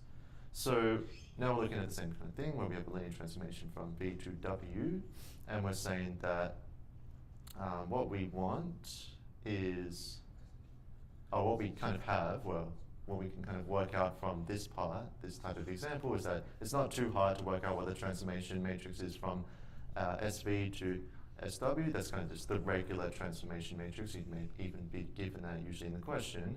But what we would want is to transform that into a different basis. So if we wanted to have this transformation with respect to a basis B within this little V here, and a basis C within W, then what we need to do is use kind of a little trick that if we say that we also represent this P here is kind of the identity matrix, as in you put in a vector and it also gives you out the same vector. But what we're saying is that this transformation matrix for that goes from representing your vector from one basis to another. So in this case, P would be what you would get if you just stuff in the basis vectors of the basis B. And likewise, Q would be what you would get if you stuff in the basis vectors of the basis C. Okay? And so what this part here tells you is that if you have that matrix P and Q, which isn't usually too hard to find, then what you can get is just to represent the linear transformation from a basis B in the domain to C in the codomain is just matrix multiplication, where you're multiplying by P, and then at the end you're multiplying by Q inverse. Okay. Yeah, so that should be fine. Actually, I just need to check that because it might be the other way around. Pretty sure. Did I mess up? Yeah, I think that's good. Yeah. Oh, okay. So I guess the tricky part is that I was talking about before, how it's usually easy to find. It's not actually usually easy to find. It's actually easy to find what this is, which is going from your standard basis to your basis B, which is just stuffing in the column vectors of B. So that's just B1, B2, and so forth, dot, dot, dot, up to B, let's say K of them. So this one's easy to find, and that would actually be P inverse. So then you can find P. Okay. So I guess just some practice with this formula wouldn't hurt, but hopefully you guys have had some experience with that already. Now we're talking about another kind of key definition here, which is what the kernel and the image of a linear map is. So what we said the kernel is, going back to that idea of a linear map being a structure-preserving map, is that the kernel is kind of everything with respect to the specific transformation that will algebraically map to 0, as in you put a vector in, it goes to 0, and we call that also the null space. But kind of intuitively, that represents everything in V that the matrix, the matrix and also the linear transformation we're working with here can't really represent in W, so it kind of just gets rid of it, maps it to 0, whereas the image is everything in W that we do represent starting from V by our linear transformation. That's kind of the output of everything we can chuck into it from V. That's our image. And then the kind of key relationship between the image and the kernel is if we define these two things that we call the rank and the nullity, the rank being the dimension of the image, the nullity being the dimension of the kernel, then we have this nice rank nullity theorem which says that the rank plus the nullity of any specific linear transformation adds up to the dimension n, which is the dimension of our vector space up here, which is V. And so that's quite nice. So you can use that in a bunch of different ways. And it works the same way with a matrix. If you were to define, say, the image of the matrix is like the column space of the vector columns, well, critically, you'd say it's the image of the linear transformation you get from multiplying vectors by the matrix. And likewise for the kernel of a matrix, it's everything such that, oh well, the kernel is where AV is equal to 0. That's the kernel of a matrix. So if you find the dimensions of that for a matrix, you add them up, kind of just by applying the same idea here. It just adds up to the size V, which represents kind of the dimension of V here, which would be Q. Okay, all right there. So that's a key property. Now we're moving on to the main thing I'll be talking about today, which is orthogonality and how we can talk about this idea of orthogonal sets and so forth. So first of all, we just want to review the dot product. So hopefully you've seen the dot product many, many times now, but just some properties, I guess, to look at it a bit more concretely that we kind of need to know about is that the dot product is it's a map that takes in two vectors. It's something you might call bilinear.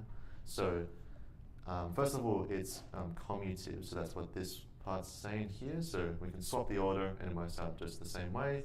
The second part's saying that it's linear in one specific argument if we fix the other one. So if we keep kind of u constant and we replace v with lambda v, then you can pull out the lambda scalar. Likewise, if you keep these u's constant, then if you replace, say, if you put here a sum, then it turns out to be the sum of the dot products like this. Okay?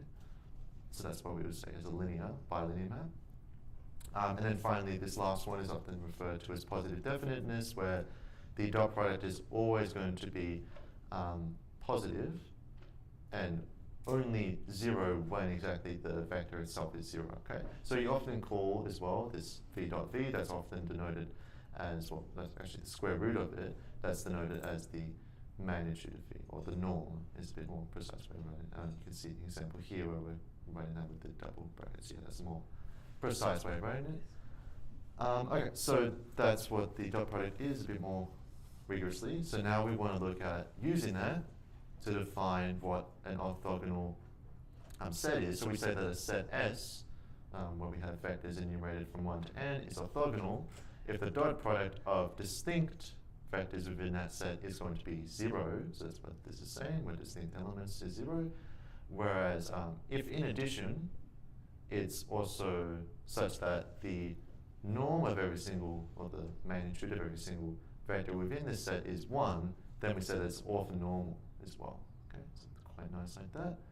And it turns out, given any basis we might have for a specific subspace to begin with, it turns out that there's a very nice process called the Gram-Schmidt process, which hopefully you've had some practice with, that allows us to find a, well, first of all, we can also find an orthogonal set if you were to just stop prematurely before this final step here, but it can also go on and then find an orthonormal set from there for the specific, I should say, rather a basis rather than a set for the specific subspace we're working with.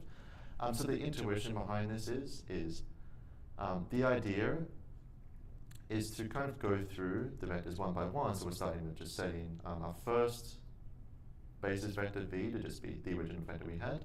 So we're saying that maybe this is, say, v1, and then with, say, v2, that could be there could be some component of v2 that's kind of parallel to v1. So if this is drawing the same color, maybe to begin with, this is v2. Then what we do is we kind of subtract off the part of v2. Oh, sorry, x2, I should say. Yeah, this is x2. My bad. Because we're starting from the x's going towards the v's.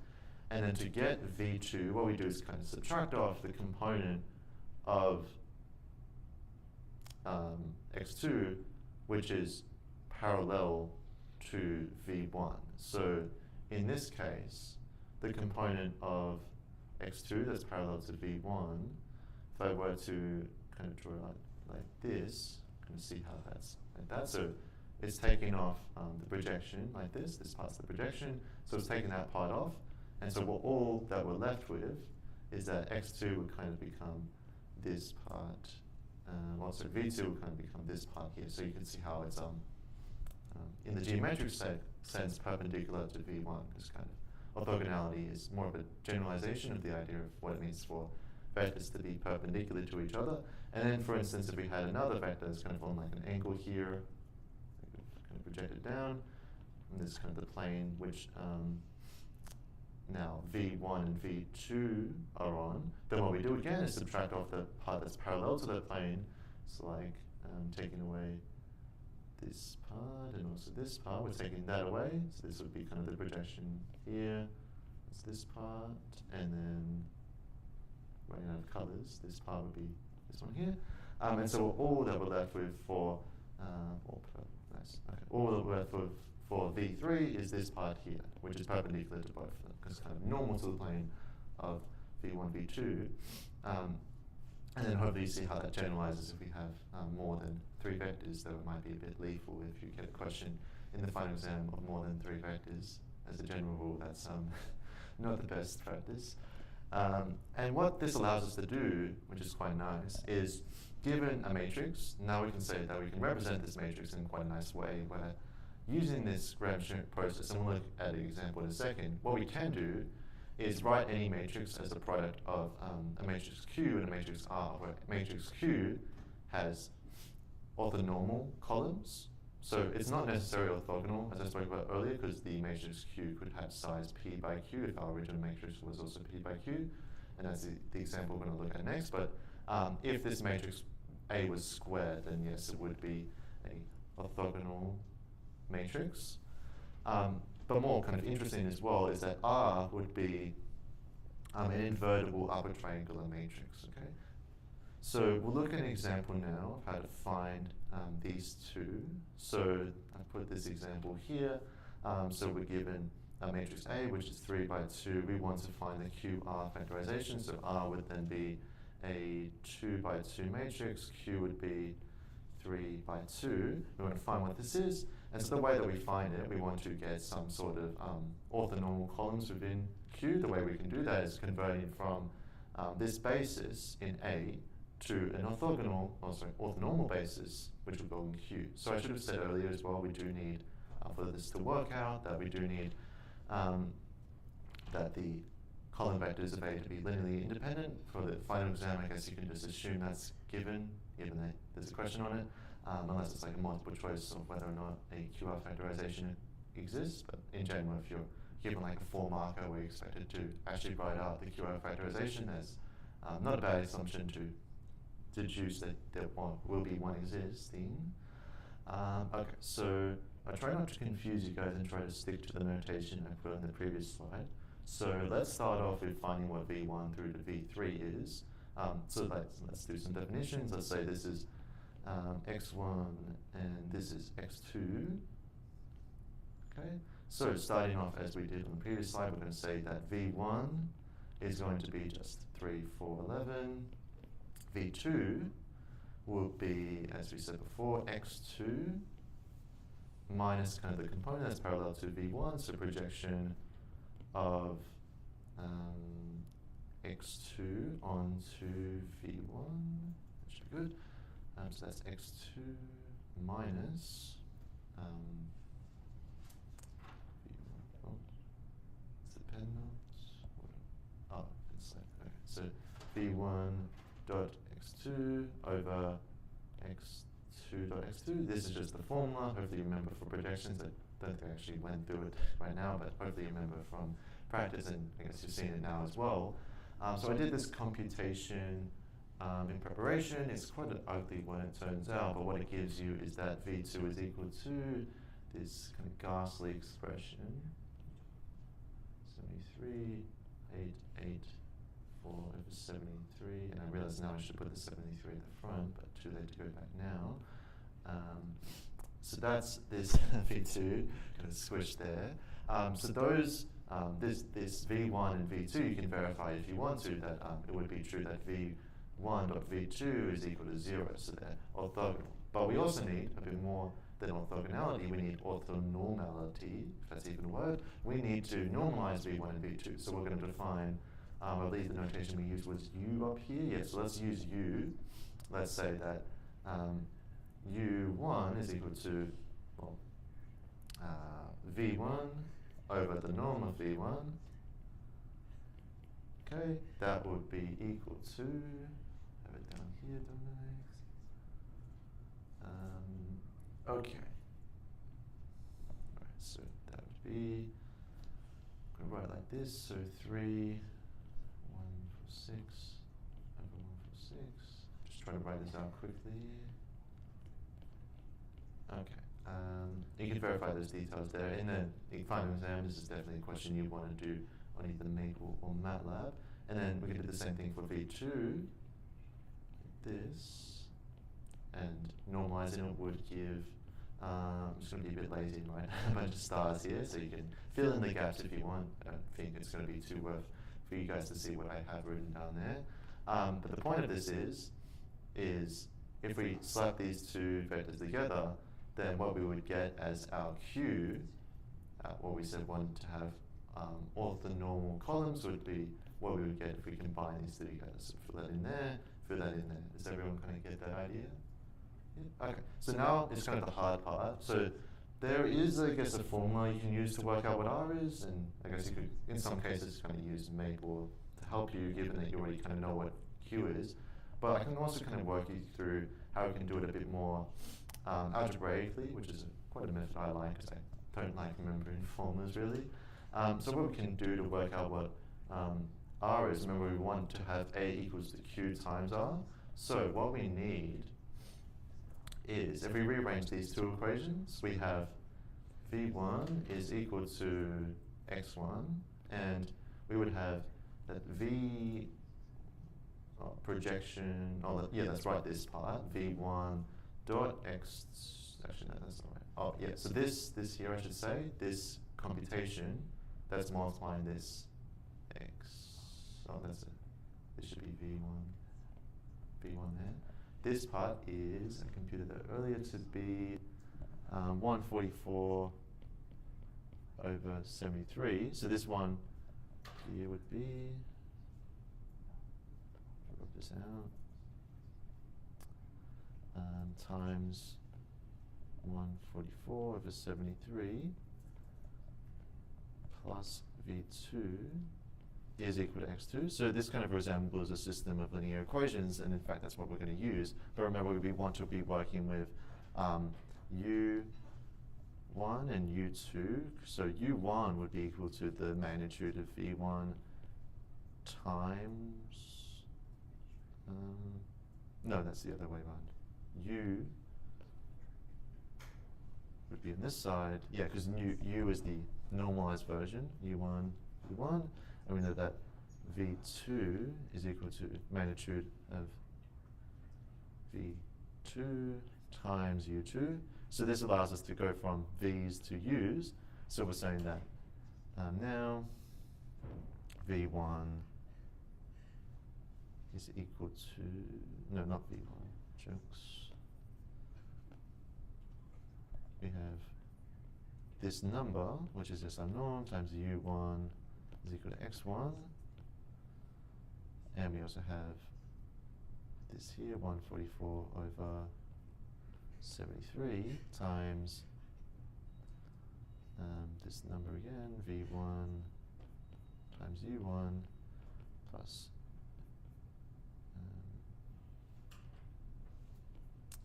V2 times U2 is equal to X2, right? So what we can kind of do is we can kind of write this as a matrix equation. We can slap in X1 and X2 together, which is going to be our matrix A originally, because remember A had the columns of this X1, this X2, and on the right hand side, if we kind of write that as a dot product, I guess, this would be, we can put in U1, U2, which would be our Q, right? This part is Q, but we're multiplying that by, if we kind of encode the scalars here, this would be V1, this would be 0, this would be 144 over 73, also multiplied by V1, that magnitude that is, and this would be V2.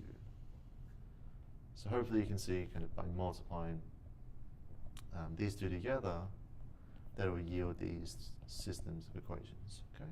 So hopefully that makes sense to you guys. You can just walk through the matrix multiplication in your head if you want to, and that does work out.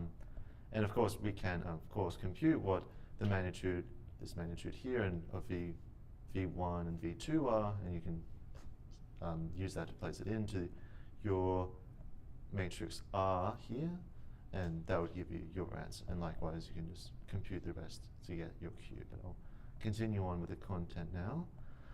So the next big definition is what's called the orthogonal complement, sorry. So the orthogonal complement of a little subspace W is the set of all vectors that are perpendicular to every vector within W. So this is a bit more precisely, every V such that V dot W is equal to 0. And we're saying that is occurring for all W, right? So it turns out that we can find the orthogonal complement, kind of, you might hear me say W perp, because kind of W with the perpendicular symbol on top of it. It turns out that that always exists for any vector space or vector subspace. And that allows us to write any vector as the sum of a vector that is both, well, one that is parallel to our vector space, subspace, and one that is perpendicular. So W perp here, the vector W perp, is the one that's in the perpendicular orthogonal complement, and then this W is the one that's parallel. Okay.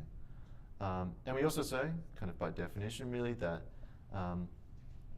as we do this, then the projection of a vector onto that subspace is going to be this specific vector W. And we'll look at some questions, I think, one or two, that looks at how we can actually find that. So first of all, we're looking at kind of making the orthogonal complement, because I kind of promised that it's always possible to make the orthogonal complement subspace. So we'll look at how we can actually do this now. So we're given this span here, and so we're given the span of two vectors, and we're given actually one member of the orthogonal complement V1. You can kind of verify if you want that.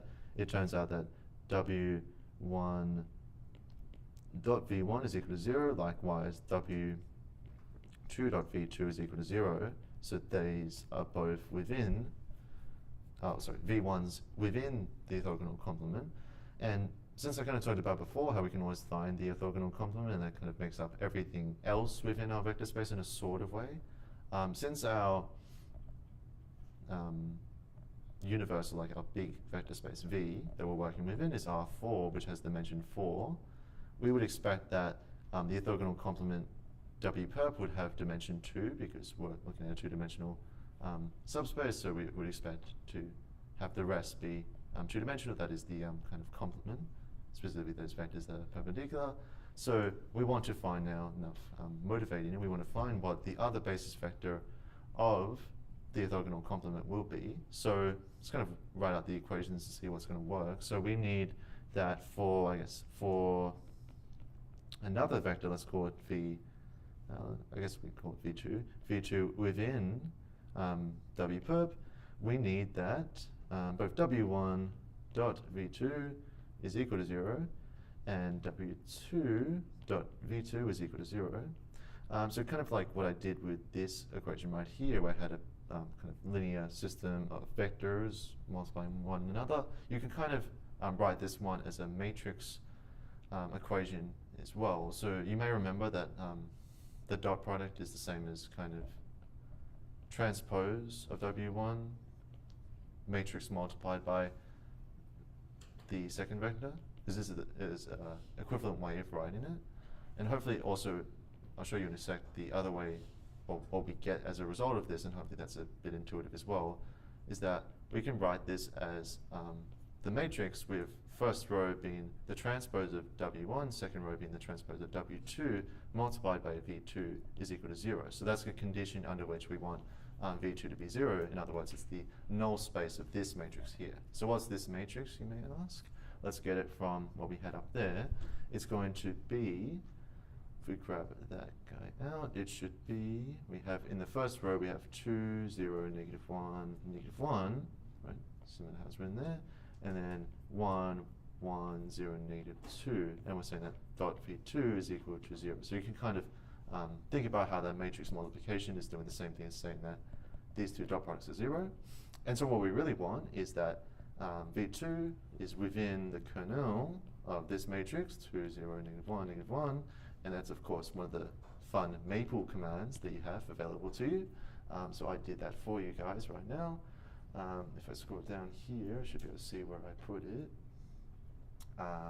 So maple gives you the answer to the kernel in quite a nice format. So it can tell you that the kernel is, I guess, the span, I can write it as, the span of negative 2, 1, 0, 0, and negative 1, 0, 1, 1. Okay, that seems good. And you can kind of verify that these two are both in the kernel. I guess this, you can just test that the dot product with this and this for these two vectors are both 0, which seems to be working out in my head. Maybe, did I write it out correctly? Seems alright. Yeah, okay. I won't mull over it though. Oh, did I write? I probably wrote something wrong.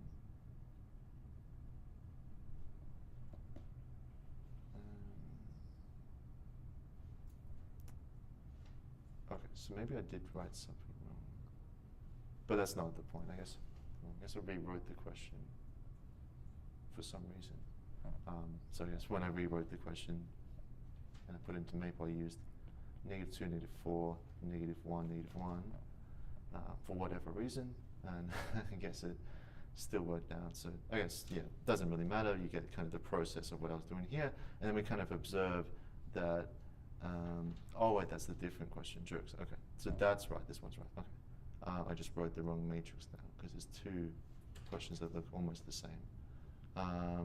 But point being, forget about this, that's meant to be having these two within it. That's the vectors that we want within that matrix, and we get this kernel. We observe, the key point is that we observe that V1 is parallel to this first basis vector here and within the span, so we can choose this one to be V2, and that gives us our second basis vector for our perpendicular subspace, our plane. Okay. Any questions on that? So you can go through again. Of course, this is live stream, so you can go through and do the calculations by yourself, follow along on Maple to try and work through the commands. I think you can just use the command that's, actually I'll show you which one I used here. Oh, I guess I used the command linear solve of the matrix and then the zero vector. I guess is kind of the way I'm typically doing it. But yeah, you might want to follow along on that. I'll just quickly walk through this question now. So similar structure to the previous one, actually. Only that now we want to do the kind of thing where we said we wanted to split any specific vector up into its component that's parallel to our subspace and the one that's perpendicular to it. So we're given two vectors, W1, W2, and an arbitrary vector V. We want to express it as W1 plus W perp, and then we want to use that to find, more geometrically, this subspace W can represent a plane within R4. We want to use this kind of expression here to find the distance from V to that plane in the perpendicular sense. So that would just be, since we're talking about the perpendicular distance, the magnitude of this W perp vector here, okay? So the way you'd have to do this is, well, first of all, you'd have to kind of observe that W1 and W2 aren't actually perpendicular. You can verify that the dot product is non-zero here, which is kind of problematic for what we might want to do, because you might naively think, and this kind of does seem a bit intuitive, that the projection, which is what we kind of want here, we want to kind of, W would be the projection of V onto well, BW, that's what W here would be, that's what we want basically, and then we're going to use that to work out what W perp is. You would just try to think, maybe you would think that this is just projection of V onto W1 plus the projection of V onto W2, but it turns out that's not quite right, because you kind of have a bit of overlap between W1 and W2, because they're not perpendicular, so there's a bit of shared information between them, so you can have some double counting basically going on here, kind of like your inclusion-exclusion principle, if you remember that from Math 1B. So essentially it doesn't work like this, but what you can try to do is, using the lovely Gram-Schmidt process we talked about before, is you can make a orthogonal basis out of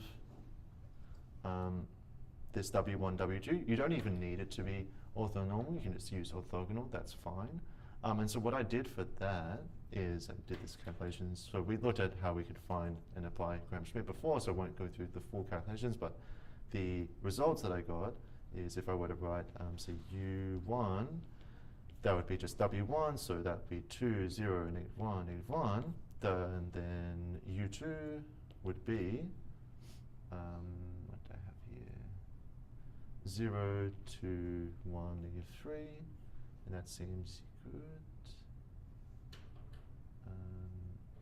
Yeah, that seems pretty good. Oh, no, jokes, that's for later. I put it in the wrong order. This one would be, oh right, that's right, I put it down the bottom. Okay, there we go. Okay, put this guy here, -1/3, 1, 2/3, and then at the bottom, -4/3. Okay, so that's our vector. You can verify that U1.U2 is in fact equal to 0. That's an exercise for the reader.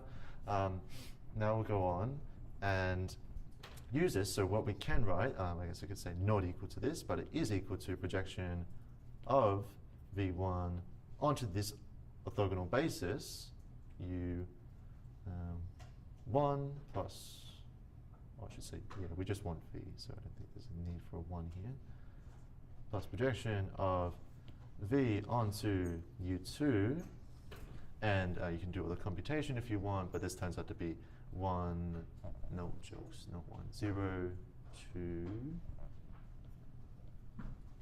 1, negative 3. And from there, so that would be w.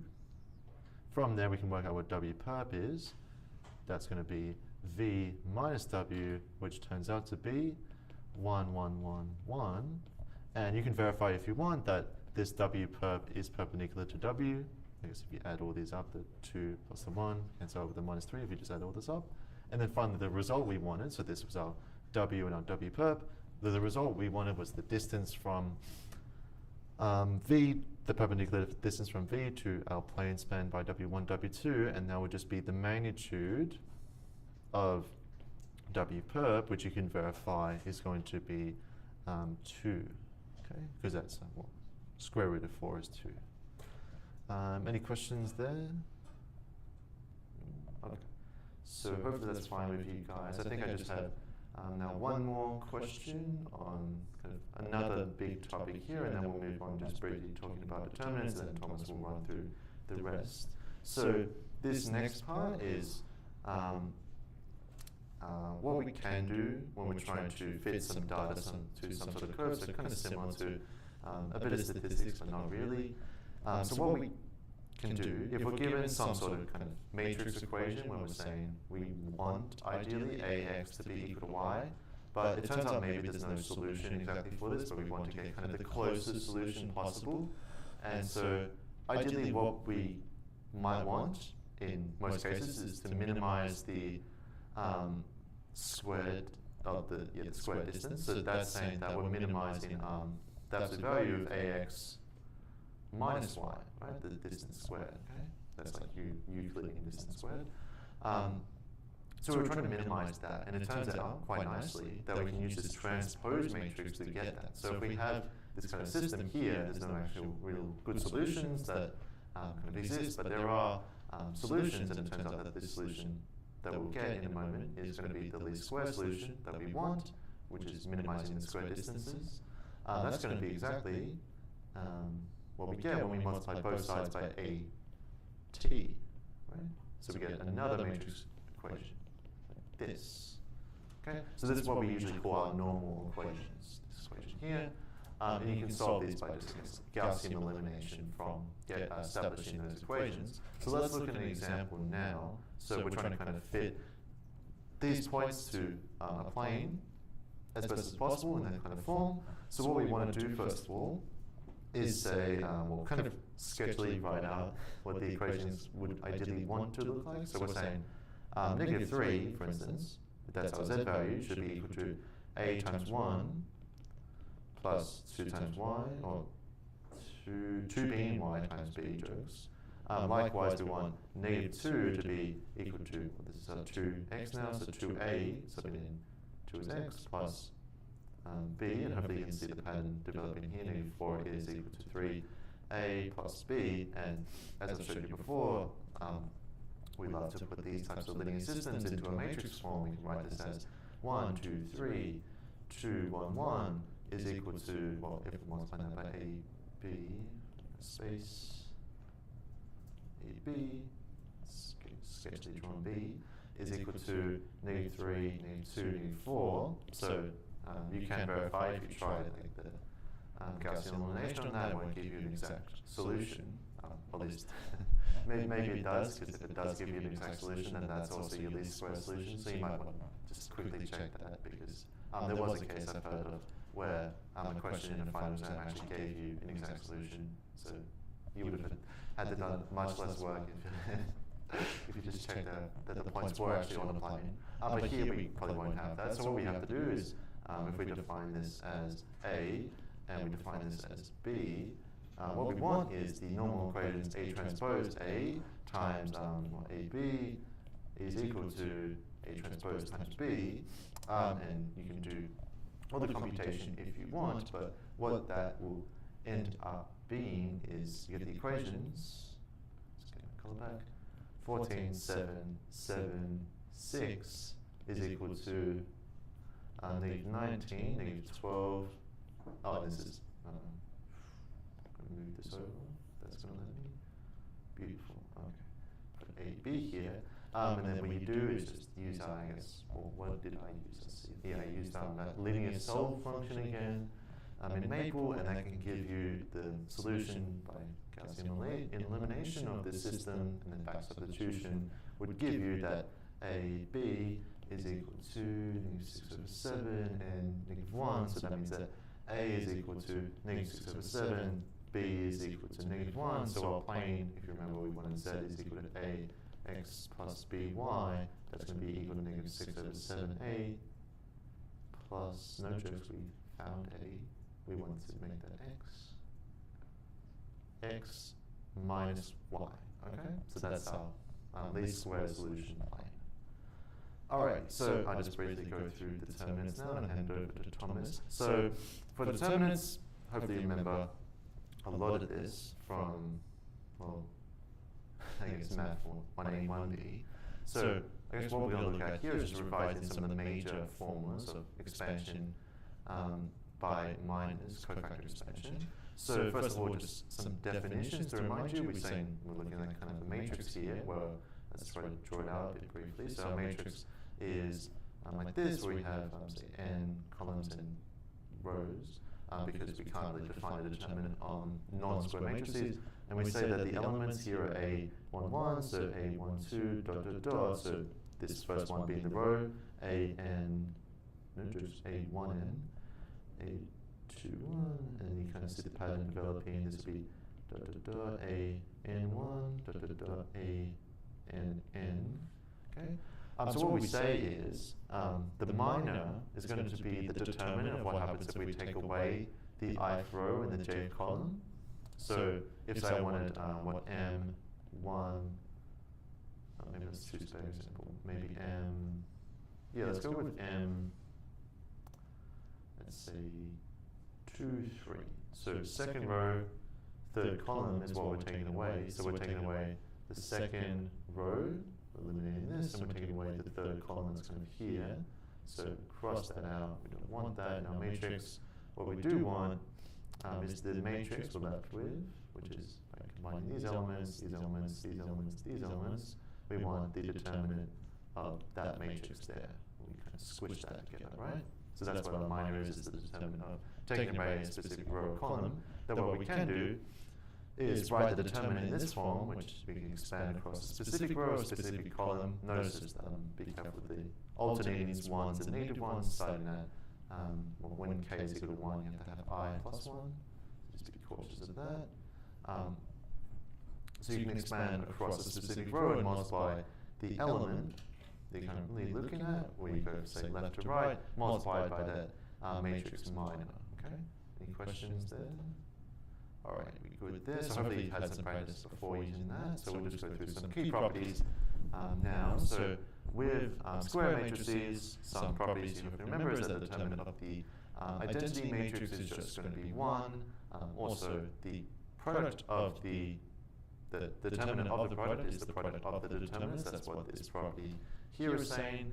The determinant of the inverse, when the inverse exists, is going to be the reciprocal of the determinant. And then finally, we say that a matrix is invertible if only if it has non-zero determinant. That means invertible meaning that a inverse exists, and so that we can divide by determinant.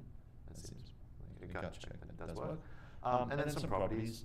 I don't have any specific questions on this, but hopefully you've seen some where you can use techniques in Gaussian elimination to kind of simplify determinants, as in trying to find them. So swapping 2 rows or 2 columns in your matrix would swap the determinant of the resultant matrix by, well, multiply it by -1, so it kind of just splits the sign. Multiplying a row or column by a scalar multiplies the determinant by that scalar, because you can kind of think of, you may remember that the determinant is kind of the volume of the parallel biped geometrically formed by those basis vectors, not basis vectors, yeah, usually basis vectors, but just the column vectors within your matrix, so kind of the geometrical area that's going to span out by those evenly. So if you stretch out one of those, you're kind of just stretching out one of the dimensions, so it's just going to multiply the whole thing by that stretching factor, and leave kind of everything else the same. The next property is that if the matrix has a 0 row or column, then the matrix determines 0, because you can just, I guess, expand across that row or column, and everything's going to be 0 if you just multiply by 0 every time. Then if we have 2 rows or columns that are the same, then we have the determinant is 0, because I guess if you swap those 2 rows, it would multiply everything by -1, but the only number that's equal to its own negative is 0. And then the last one related to Gaussian elimination is if we do those row operations where we add one row to another, it turns out that that doesn't actually change the determinant. Okay, so that's quite a nice one. Kind of because here kind of the determinant resembles a multilinear map, so you kind of just add it up like this, like split the sum, I guess. And then use this property. So I'll leave that as an exercise if you want to work through the logic there. Then finally, kind of the most useful one here is that the determinant of a upper triangular or lower triangular factorization, if for some whatever reason, if you write A equals QR, then say R inverse would involve, well, I wouldn't say equals to, but we can look at the determinant of R is going to be equal to, because R was upper triangular, would just be the product of the diagonals of R. Okay. Any questions on the determinants? Okay, seems like we're good then. So I'll hand it over to Thomas now. He'll walk you guys through the rest of this course, focusing on eigenvalues, eigenvectors, and then their applications, and then a bit on symmetric matrices as well. So he'll walk you through the rest. And just like me as well, Thomas is taking the math equivalent course, not this course right now, so bear that in mind, because he's studying math just like me, and also computer science, so he has more knowledge than me, I guess. No. He has more knowledge than me. Oh. Okay. Sorry, boss. This is good, that was nice.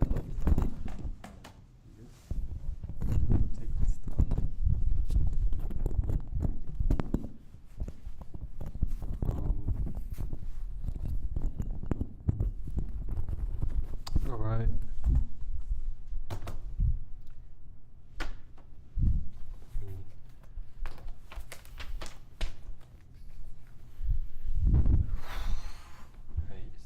Yeah, I'm just gonna assume this stream is working and all that. Wait, can you guys hear me for like the audio? This is fine. Okay, cool. Alright, yeah, so eigenvalues and eigenvectors. So I guess you guys will recall from like just like 1B.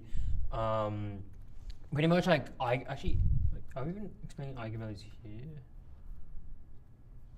Okay, well basically recall like if we have if we like send like some vector under like some linear transformation, pretty much definition of an eigenvector is like it's gonna basically just only do a scalar transformation of our like vector here. Like it may like change, like it may like go backwards or something, but like we're gonna call that like the same direction anyway. So like just basically from this notation here, we're gonna call V as the eigenvector and then like lambda as like our corresponding eigenvalues. So more formally, if we like kind of like move this to the other side, oh no. So we're basically just like finding like the, oh, I'm not going to use the right letters here. Okay, x, v, like whatever, so x for now. The set of all x values that like kind of make that like this last statement true. So you'll call like, this is essentially like the x values that are going to send this like specific like, I guess, mapping to 0 essentially. So again, basically just like the kernel of like this essentially, because in a sense it's the 0 vector. But the set of all the vectors that make that belong to the kernel of like that specific expression, that's called the eigenspace. Now it's kind of funny like to note that technically 0 is kind of like an eigenvector of like technically anything, but like we don't really count that. But like in this like definition of like eigenspace, like it will count anyway. So like it does include the 0 vector anyway. So yeah, it's like one thing to keep in mind. Yeah. So the next thing here is the difference between like algebraic multiplicity and geometric. I don't think it was mentioned like 1b, but like here you're gonna learn it now. Essentially, like when you like set that like a minus like the lambda I, like you get like the lambdas across the diagonal. You gotta set the determinant to be 0, and then out you get like a polynomial. So like that's your characteristic polynomial like / equation. So in the end, you might like get something like t minus 3 cubed or t minus 2 like 7 or something like that. So essentially like here we can see like a root or like the eigenvalue at this point is like 3 or 2. So what we gotta know is that whatever like from like high school, this is like a triple root sort of thing. It's like a 7th root or something like that.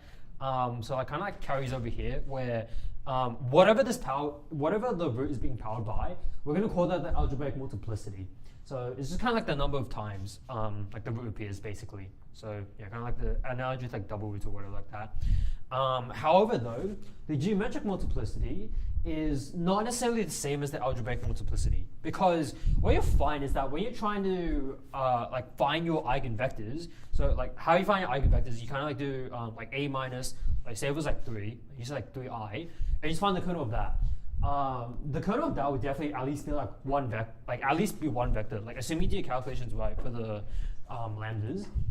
But what you often sometimes like finds like, say you found the multiplicity here to be like, actually no, let's say it's 3 now. Okay, can't really do Control Z thing here. When you're trying to find the kernel of this thing, you would expect it to like, oh yeah, like 3, there's a root of 3 here, so then surely it should be like 3 vectors. But sometimes that's not the case. Like you might get like 1 or 2 vectors out of the kernel, which is like kind of a problem. So, which for later. But whatever the dimension is of the kernel, like kind of like the nullity of your like that expression, we're gonna call that the geometric multiplicity, just because like kind of like what is like the space of like your dimension here is like all your geometric like vectors. It's like however many like vectors you have in your kernel there, that's your geometric multiplicity. Okay, so this is like the next thing is like kind of important, like diagonalizability.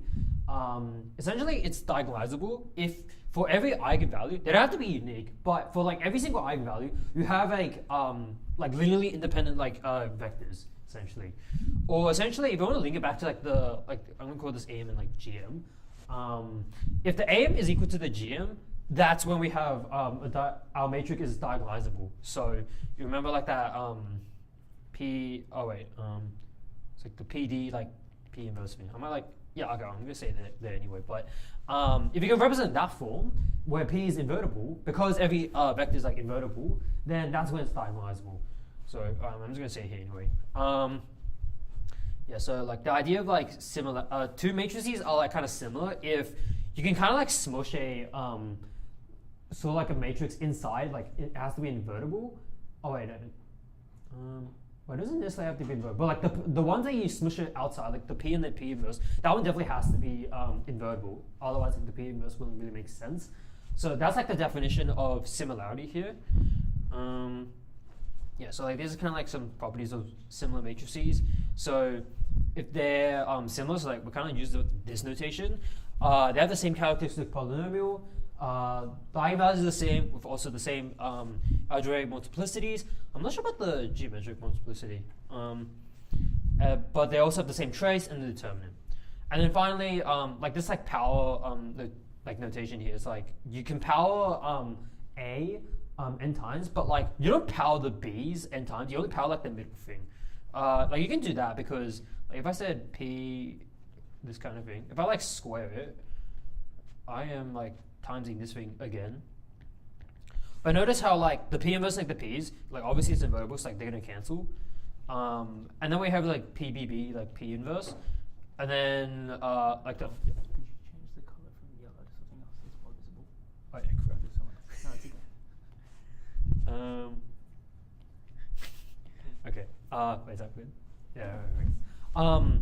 Yeah, so like you can basically kind of like compress the b's into like that kind of thing, and then yeah, you can kind of like do induction on this or something. But yeah, you can kind of like tell the patterns like, hey, if like the p's like will kind of cancel inside, they're gonna collapse, and it's like this means only being that's gonna be powered essentially. So it's kind of like a quick proof. Okay, so with like a simple question here. Suppose that X is a square matrix such that like this holds, like the 7th power is equal to like I. So we just have to prove whether like the following true or not. All eigenvalues of X are 7 roots of unity. So it's like lambda to the power of 7 is equal to 1. We will probably use the definition of the eigenvector. So like the thing I said like kind of here. Oh. So like the basic that one. X. Oh. Yeah. Okay. X. Let's just hope like it is like let this be an arbitrary eigenvector. It does have one. And like yeah, we're just gonna call that like 7 like that. So what we can do here is yeah, we can multiply the whole thing on the left by X. So like if we multiply by numbers, like that's kind of like we can like do whatever we want, but like with matrices you have to be kind of strict. So I have to like justify everything. So at least like for matrices and like vectors, they're associative. So like I could either do this or I could do this. Just for people like really picky, but the left that will equal to x squared v, and then the right here that will equal to like because lambda's a scalar, I can like move that to the left. So like I can like do that. That's surely fine. I just have this. But the thing is like before I might do this again, notice how xv, that's nothing else but just lambda v as well. So I can just like replace that with lambda times lambda v. So let's have that. So like obviously you like kind of compress that into like lambda squared v. So once again, you can kind of like, if you just guess that like, I'm just gonna do this again, like times by x to both sides, like the pattern will basically hold. Like basically x to the n will equal to, like v is equal to lambda to the n of v. So let's go up to specifically x to the power of 7. Because from doing that, then we can use the property of this specific matrix where x to the power of 7 is equal to I. So why not just replace the whole thing with this? Okay, so just like that. And then from here, so like what I have here then is like an identity matrix, like it's basically just like, it's like the equivalent of like 1 times like whatever you have. So like 1 times like my vector essentially. So I'm obviously gonna get my vector back. So like this. Okay, and then from here, we can probably conclude that this coefficient has to match this one because like you could consider the other case where like, oh well, like what if like v is 0? But then remember by the construction of our eigenvectors that v can't be like 0 because like obviously like that'll just be true. So like we're just gonna ignore the case that v is not 0. So obviously then we can definitely say like hey, the coefficient is definitely equal to 1. So yeah, like I mean like that literally matches like what we have here. So yeah, so it's a 7th root of like unity. Yeah, so it doesn't like say what field we're working on. Like I'm just assuming complex numbers, but like yeah, that's kind of like the case there. Okay, yeah. Okay, stay with the next one. Matrix X is diagonalizable. Okay, like not gonna lie, I might have to like cheat and like use like the thing above this. So like I'm gonna have to like use Jordan form. So I hope you guys like after the lectures like you know what it means. Essentially, like not every matrix is diagonalizable, but I don't know if there's like a theorem for this. Like I think every matrix is like Jordanizable or something like that. So like our matrix here, like X, we can represent that with P, but then we like represent like J. So like just like take for granted, like I'll explain what that means later. So it's sort of like this.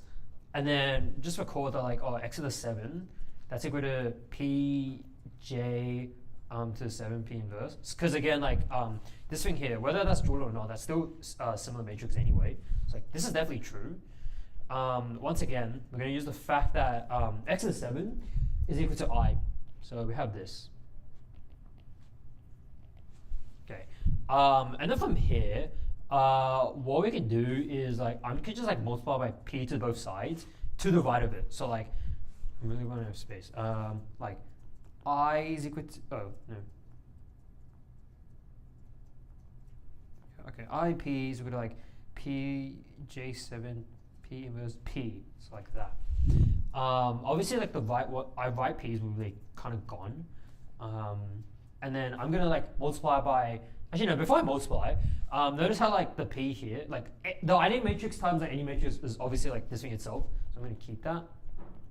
And then obviously to the left of it, I'm gonna multiply by P inverse, so like this. So I'm being like super pedantic just to like prove a point, which is essentially this. These will be gone, these will be gone. So what we have is I is equal to j to the 7. So like once again, like I'm just gonna cheat on the fact that like the Jordan form, you know that's gonna equal to like the diagonal stuff, like the eigenvalues on the diagonals, but you might have like a bunch of, you may or may not have like ones or like zeros essentially. But essentially like what I'm claiming here is because this is the identity matrix, the only way for this to like basically hold true is like if you don't have any values on the super diagonal, which is like the values that like are just above the diagonal. As to why that's the case, I can't prove that, but like I do believe that's true. So if knowing the fact that like the super diagonal is all zeros anyway, like there are no ones anyway, so that is like it still technically is Jordan, but you can kind of just essentially just reduce that down just to a single like a diagonal matrix that is. So if we have a diagonal matrix at that, then that kind of like hints at we can be diagonalizable because we can still find a like matrix P, so it just still has like linearly independent like eigenvectors that will form like this diagonal matrix. Obviously, like these are like power of the 7, like power of 7. What do you call it? Eigenvalues here because of like this fact here. Because like we're actually like using this fact to maybe prove like this one here. Because actually, maybe I can like give a subtle proof. All of these are like ones. Like none of them like they all have to be like zeros like above or below the diagonal.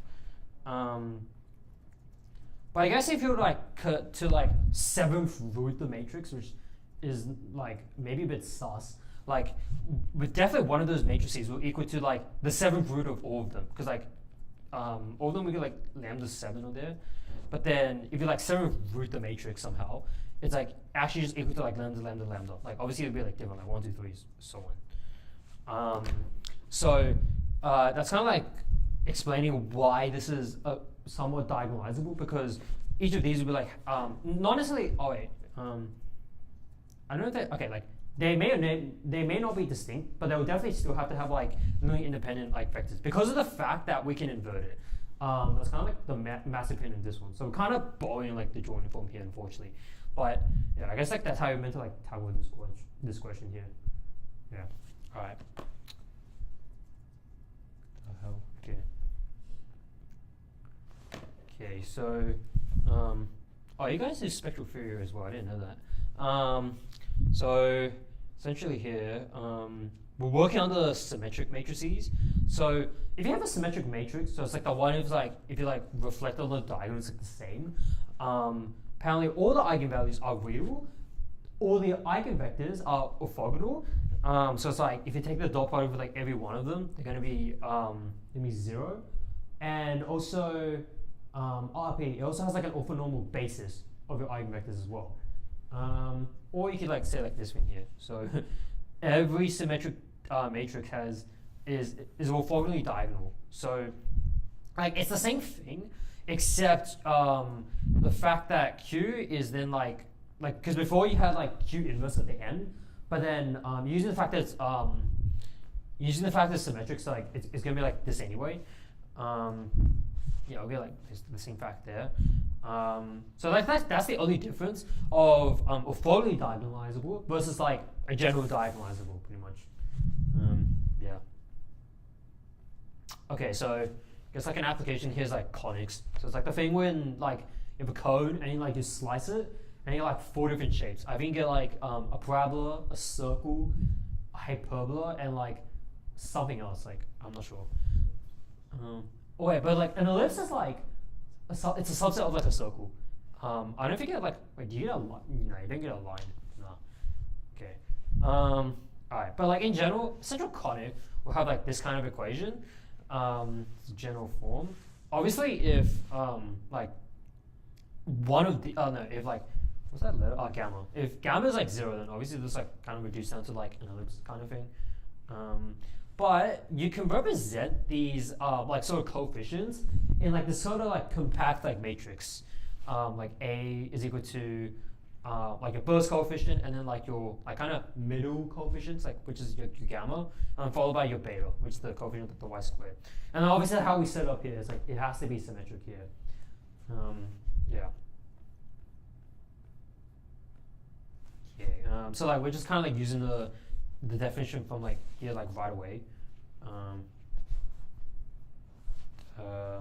For like A, because it's symmetric.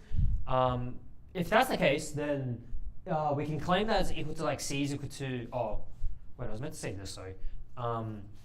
Because the idea is, the motivation for this is, if you have like some sort of like, let's say an ellipse like that, if we can like send this ellipse under like a different map.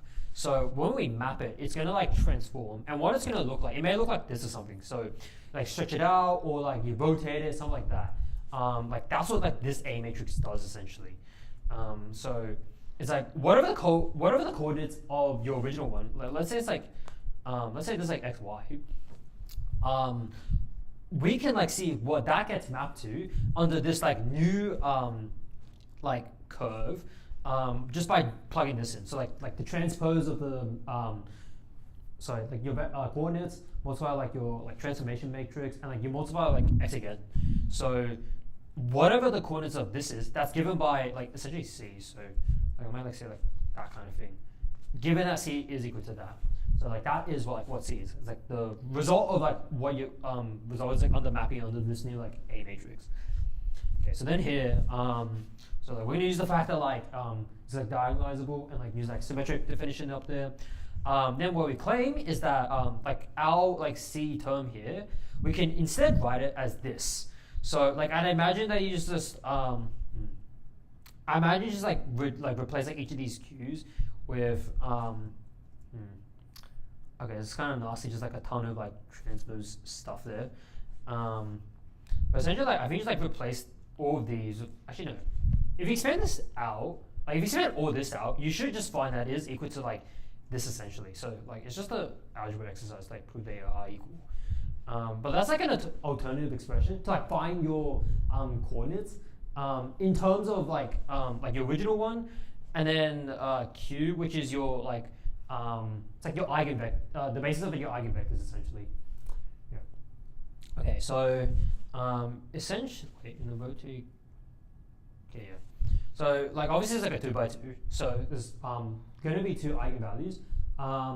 They don't have to be unique. Like they can be the same. But essentially, what this new map would look like is it's like the product of your first eigenvalue times by like your like originally the variables like x and y, but now we're just saying like when you like kind of like make your transformation of the map, then it's going to be like y1, y2 instead essentially. So if those are like your essentially like new axes essentially, then this is going to be like the like your conic essentially under like those new like axes essentially. Yeah, so like because we're using this like why are we using like this eigenvector notation, or like why use this essentially in the first place? It's because the columns of like our P eigen like matrix is actually going to act as like the principal like our new axes essentially. So it just happens like that, like it just is the principal axes, like just by math. But yeah, like that's why we're using eigenvectors here essentially. It's like the main reason. So okay, so this example here, yeah, so you can just like Desmos it, but we're going to use the like try to use like eigenvectors here and stuff.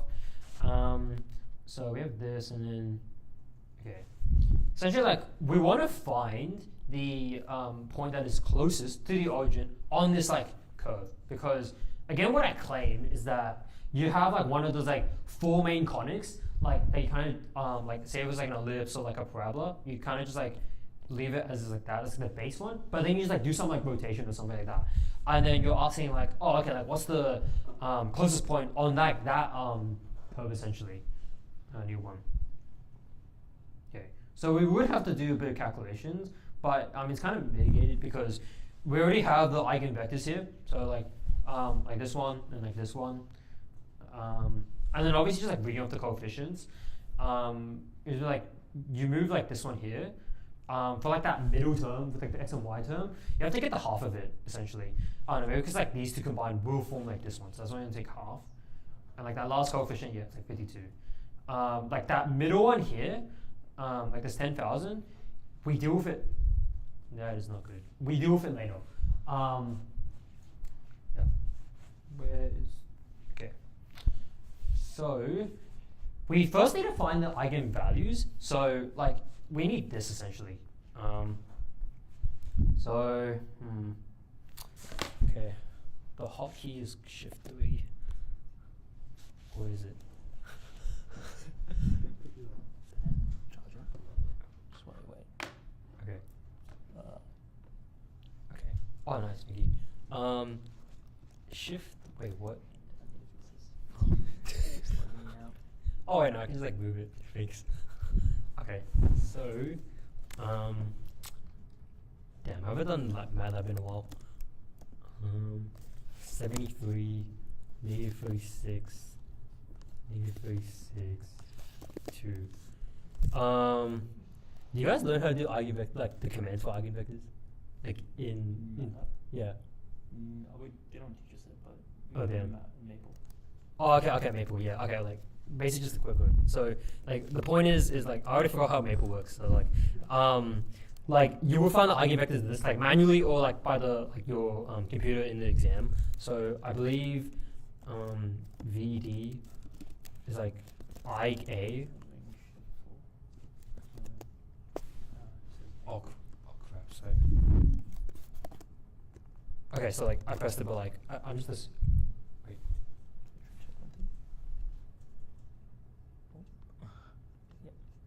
Okay, I'm just assuming I'm in there. Okay, yeah. I think that. Okay, so, like, just on this, is that right? This here, the negative 3/5 on 4 and 5, so like that, those like correspond to our eigenvectors that I had before. So like that one corresponds to like an eigenvalue of 25, and the other one would just be like 100, just 100 essentially. Okay. Shift 2 was the slides, right? Yeah. Okay, makes sense.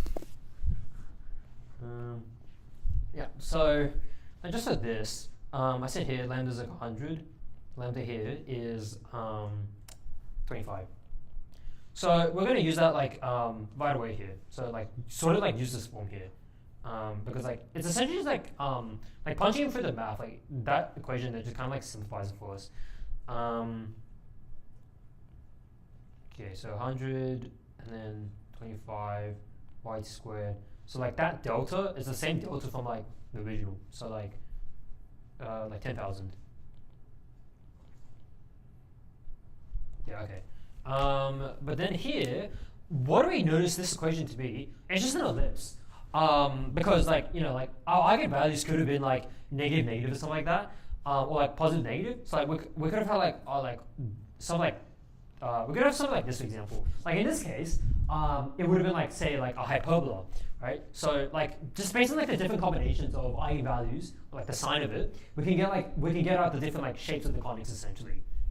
But yeah, let's do a bit better than this. Like find the actual like I guess like general formula. Okay, so like y12 squared. Let's divide by 10,000. That's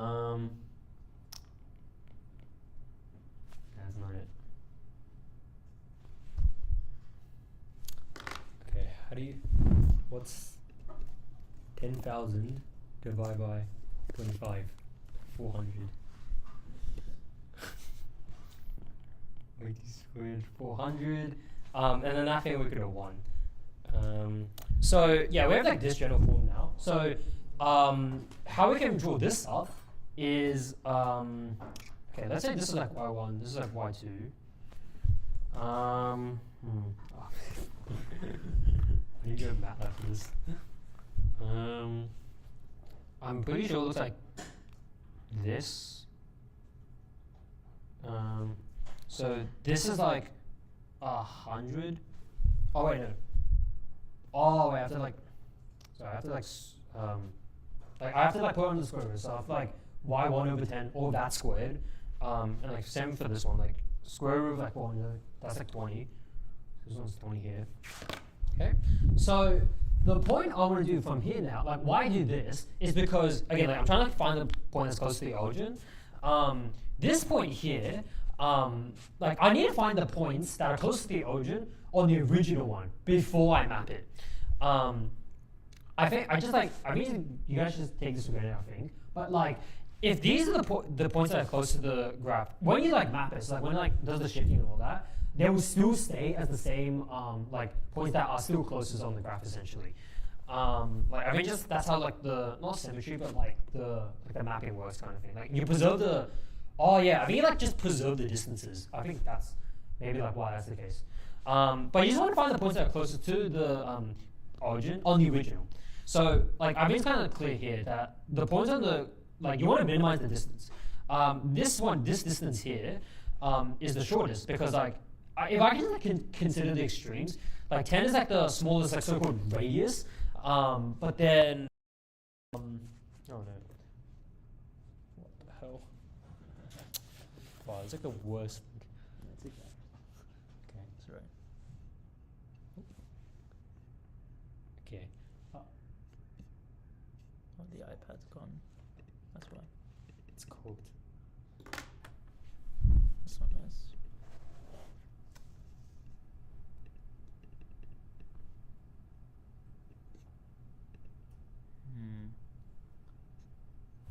You want to plug it here back we in? are. Oh, yeah, I got it.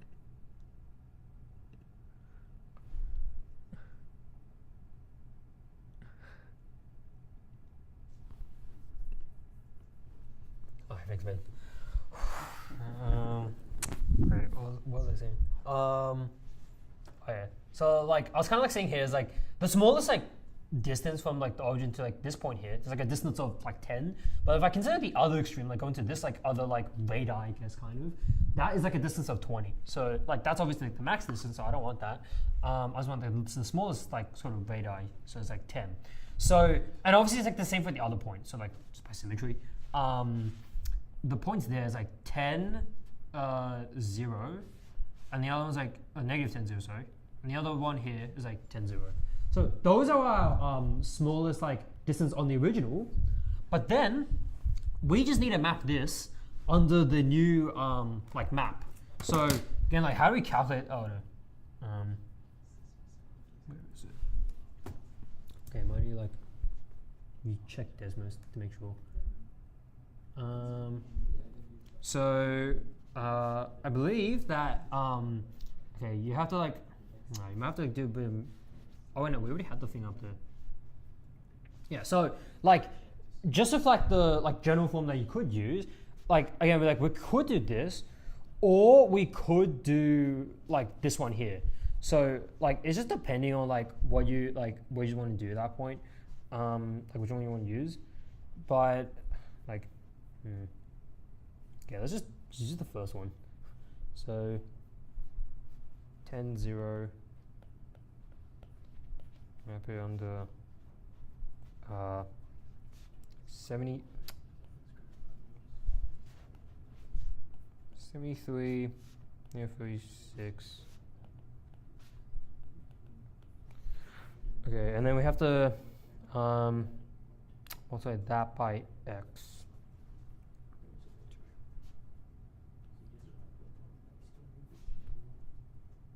Okay, I already made a mistake. This is meant to be the freaking transpose.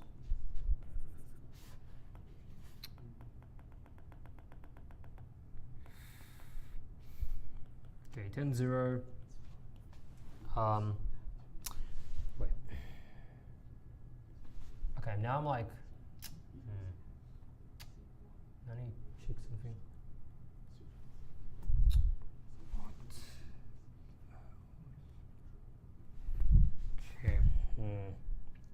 Okay, just like from my memory, I'm pretty sure like the points was like 8 minus 6, and the other one was like minus 6 and oh no,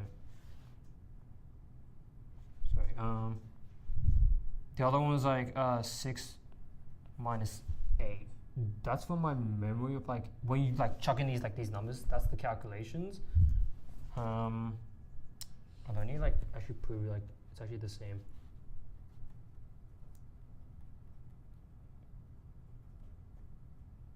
Okay, never mind. It's just only where is it? If you get rid of like this garbled mess here, we only need to multiply. Oh yeah, it's just freaking this. I know. Okay, wait. Okay, I don't know what I was saying about this one here, but you only need to multiply this one here, like the transpose of your q, and you just multiply by like your corresponding x essentially.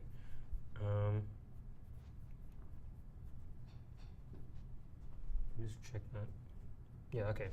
We only need to transpose this, multiply by our corresponding x values. So, god damn it.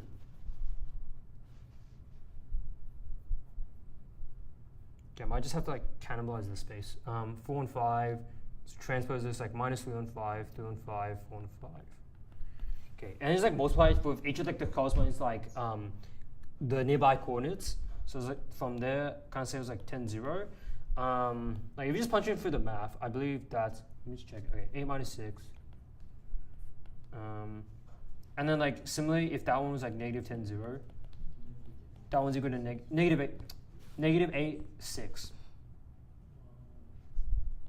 Okay, yeah. So those are your like points that are closest to the origin, like when you map it under this new like sort of transformation essentially. Yeah. Okay. Yeah, now we're getting like Jordan forms. So it's like, it's nicely like not too bad. So like essentially how I think of Jordan forms is, it's kind of like a generalization to diagonalization when you don't have enough eigenvectors. So like the GM isn't equal to AM. So the first thing we got to call is like this thing, like which is called a generalized eigenvector. So what a generalized, like you might like remember like an eigenvector is like, it belongs in the kernel of like that expression, maybe without the K. But then what we're gonna do is like, let's say that you did power K to like, you like kind of power the matrix for like that matrix there. So it's like the kernel of, maybe you powered it by like 2 or something. So in that case, then any vector that belongs, like if a vector was in the original kernel and you power, it certainly would be in the kernel because like, when you match, when it's in the kernel of the original, like 0, but then you power, like you're asking for like, oh, like what's 0 under like that mapping again, which obviously is 0. So like anything that's in this is definitely going to be in the kernel of like any higher like space, like powered kernel essentially. I'll say that later because I can only see at the bottom there. But that's any like vector that's like a part of the kernel of like any higher powers of that is essentially called a generalized eigenvector. Can I just use my, it doesn't really work like that. Okay.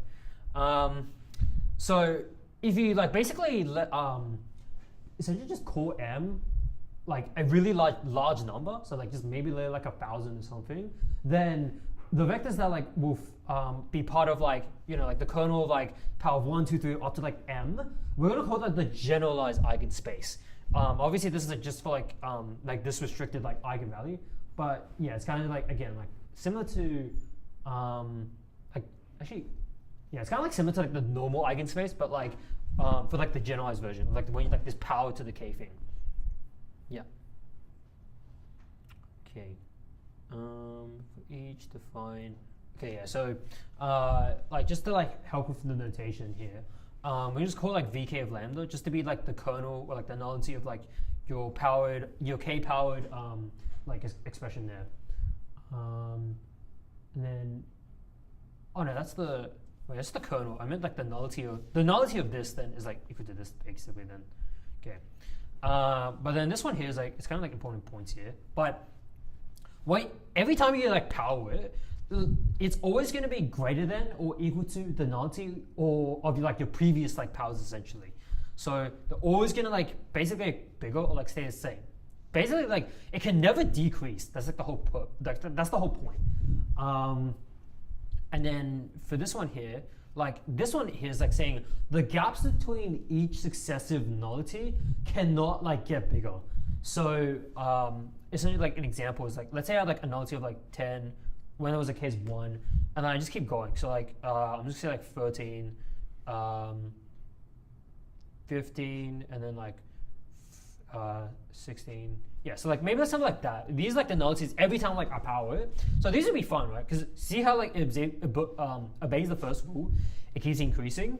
Additionally, the gaps between each of them is like non-decreasing. So oh wait, no, it's decreasing every time. So like, it just can't increase. That's the whole point. So the gap is like 3, 2, 1. So like it obeys like kind of this one. Obviously, I can't have like something like 12. I can't just go backwards. But even something like 18 wouldn't work because I had a gap of like 2 and then 1. It's like, okay, but I have a gap of 2 again. So like I kind of like broken this like rule here. Like it can't increase, but it just did. So that would be like an example of like an impossible sort of like nullity like powered sort of thing, or like this one like nested kernels sort of thing.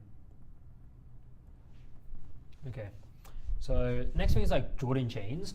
So okay, so like obviously like when you have like your usual eigenvector like lambda, like a times your v is equal to like lambda v, that's your usual eigenvector.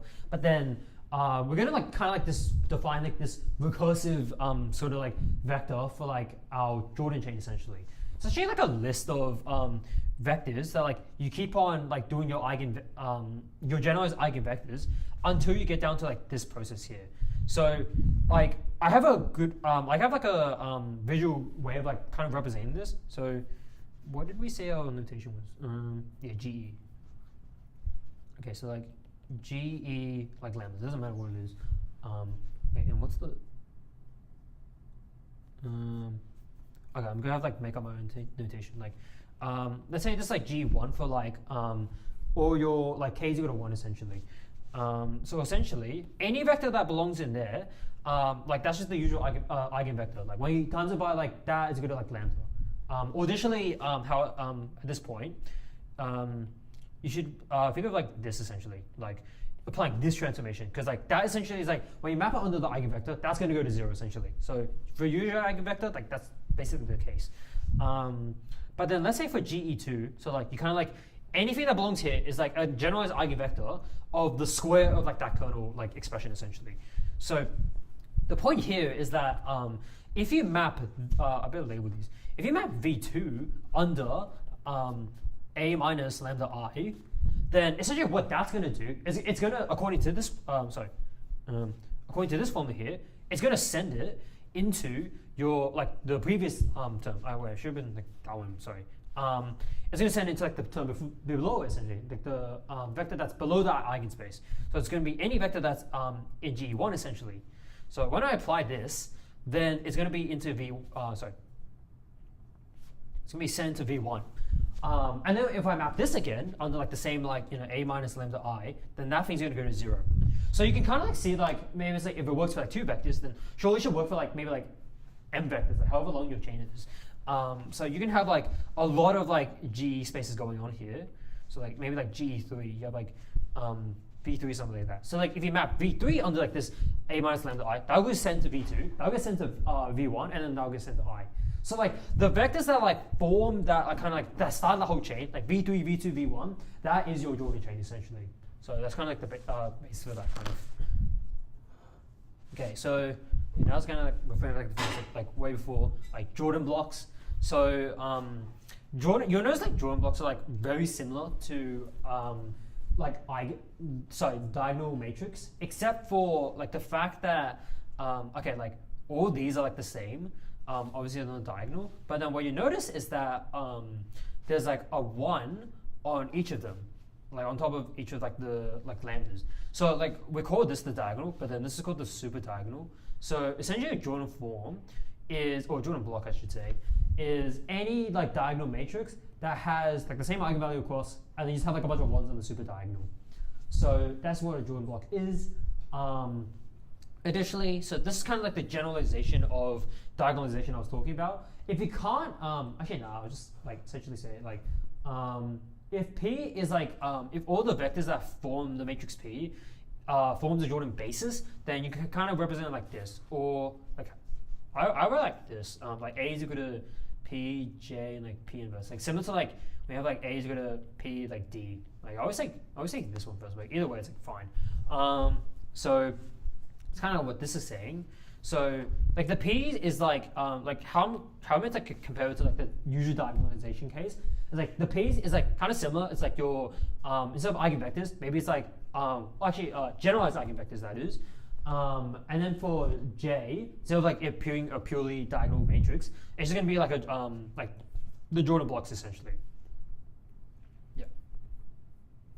Okay, so the AB matrix has only one eigenvalue, lambda is 4. So we just have like a sequence like this for like each like successive nullity.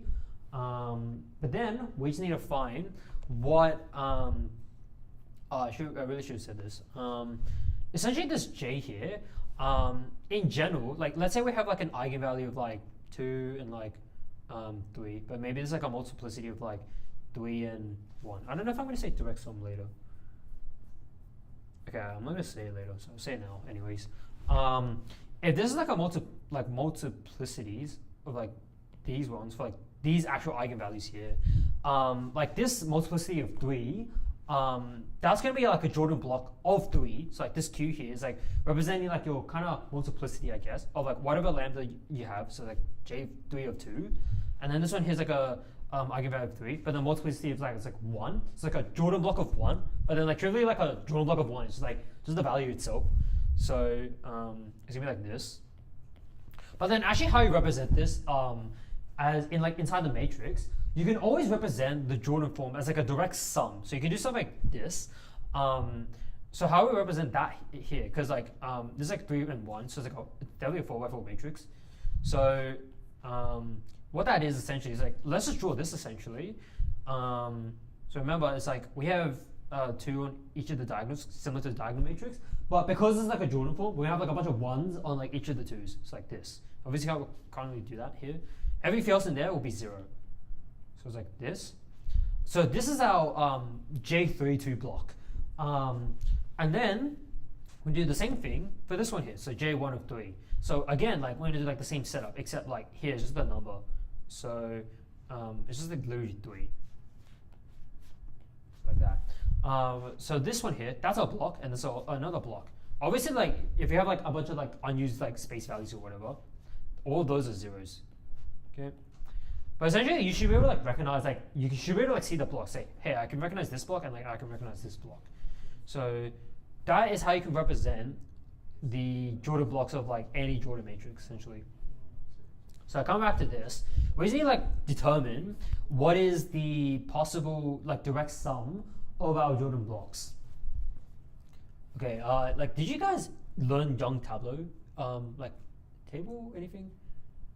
Damn. The squares. Yes. Where this thing? Okay. Wait, that makes it way easier because I was trying to cook up a non-Tableau explanation, but thank God. Okay. So like given the sequence, like I'm just you guys like go from like top down, right? Like wait, sorry. When you multiply by the A1s. Like you like so say that's 6, and like you go like the next like you do that kind of stuff. Oh, okay, well, fine, sure. I'll work with that. It's the same thing but moved. So you have like the blocks. So essentially what you would want to do, look at the nullity of like your first one. So that one here is like 6. So you just want to draw like 6 blocks. Okay. Apparently in this course you just go up. So then you want to do the next nullity. So like go up to 9, but you don't want to do draw like 9 like blocks. That's like it's sort of like the cumulative blocks at that point. So like 9 minus 6 like 3. So you just need like add 3 more like blocks on top. So like this, and then you do the same thing. So like the next row is go like 1 more, okay, and then like 1 more, like so on. So we have this essentially. So from here, then how do we find the Jordan block sequence? All you gotta do is like just look at the obviously it's like the same like eigenvalues. Like we don't worry about like different eigenvalues here, but all we need to do is like just look at like the height of the blocks here. So this one here will correspond to like a block of 4. So that one is like, if you remember, like that one is like J4 of whatever our lambda is. So like lambda in this case, they give us is 4 anyway. Okay. And then we just go into like the sort of next column, okay? So like this one. So that one here, oh no. So that would just be a direct sum of j of like, what's the size? It's gonna be 2, because that's the height. Obviously that's still 4, so we just spam 4 in the brackets. And then we just go like so on. So like next one's like 2, next one's 1, and we're like 3 of them. So, yeah, so it's kind of like a lot of sums here, but like, yeah, this is essentially it. So like, okay, there's like 6 of them, 1, 2, 3, 4, 5. Yeah, so we have 6 here. So this here is like the sequence of our like Jordan forms essentially. So yeah, essentially like it's kind of like similar to this. Like it's like our sizes, like 4 by 4, like whatever the what that is essentially. Okay, so yeah, we can actually make a link between geometric, like GM and like AM. So the sum of actually the number of Jordan blocks. So remember like kind of like this thing here. It's like the number of Jordan blocks I found here. It's gonna be like our geometric multiplicity. So it's like the number of Jordan blocks will determine the geometric multiplicity and like vice versa, obviously. And then similarly, the sum of like each size of Jordan blocks. So if we go back here, there's like 2 blocks here, but we call it like the size of this is like 3, the size of this is like 1. So like the sum of the sizes of like each block is like 4. So that here, that will be determined by our algebraic multiplicity, or like our AM. Yeah, so like our dimension of our, so not the eigenspace, but the generalized eigenspace, that will be to the AM of like whatever eigenvalue you're dealing with.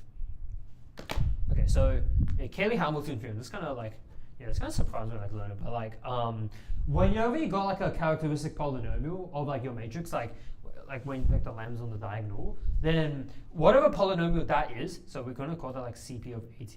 If you actually sub in your like matrix into like that polynomial, so like powers of like polys should work, then what we'll actually find is that like it's actually a root of its own characteristic polynomial. So like it's kind of like a cool fact, I guess.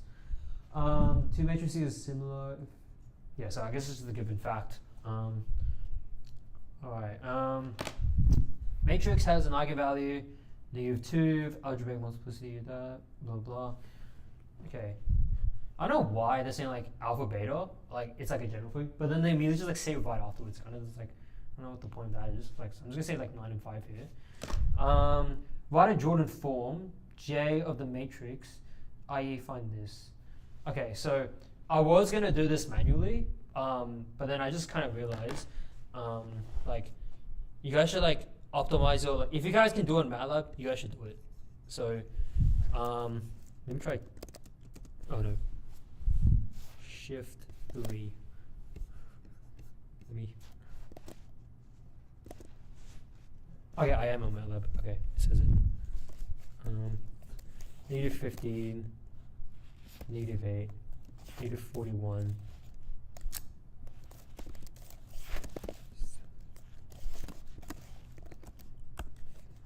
Okay, then usually on like MATLAB, you would like set like VD to equal to like your eigen, so like your eigen, like the eigenpairs essentially.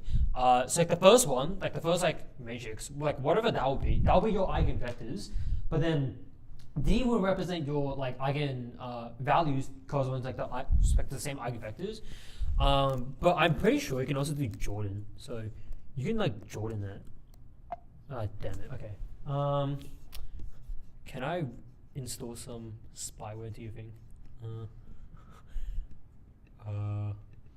Symbolic math tool. See, the problem is like, can you install this stuff in your exam? No, you would have your Maple. Only Maple. Libraries. You could use MATLAB, but you wouldn't use it. But Oh. I think just look Okay. Is there a way to do Jordan form in Maple? Yes. Oh, okay. Jordan matrix. Okay, good. Yeah, so I was gonna rely on MATLAB, but like you just have to do some software. Maybe so. Like if you guys know how to do it on Maple, then good, because like I didn't explain it, because like, you guys know how to do it. So like if you do it on Maple, then like yeah, I'll just like tell you like your matrices here. So like yeah, it's gonna be free then. Yeah. Or you just can't. Let's open a bit. So just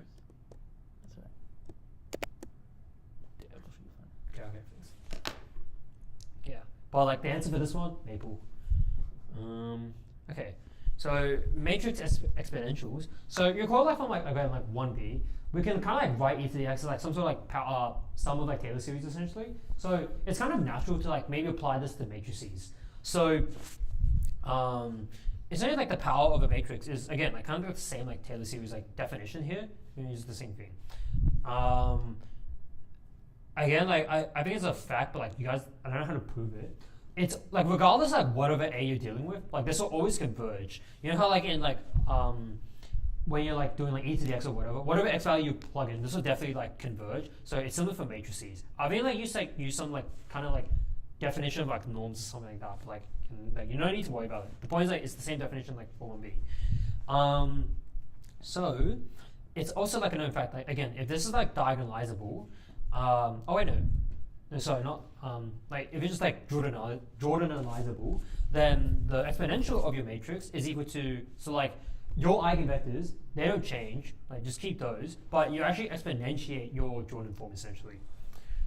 Finally, if you just have like your Jordan form as like the sum, direct sum of like all your Jordan matrices, then again like the exponential of the Jordan, you can kind of compute it as like the exponential of like each like sort of Jordan exponential of each Jordan block.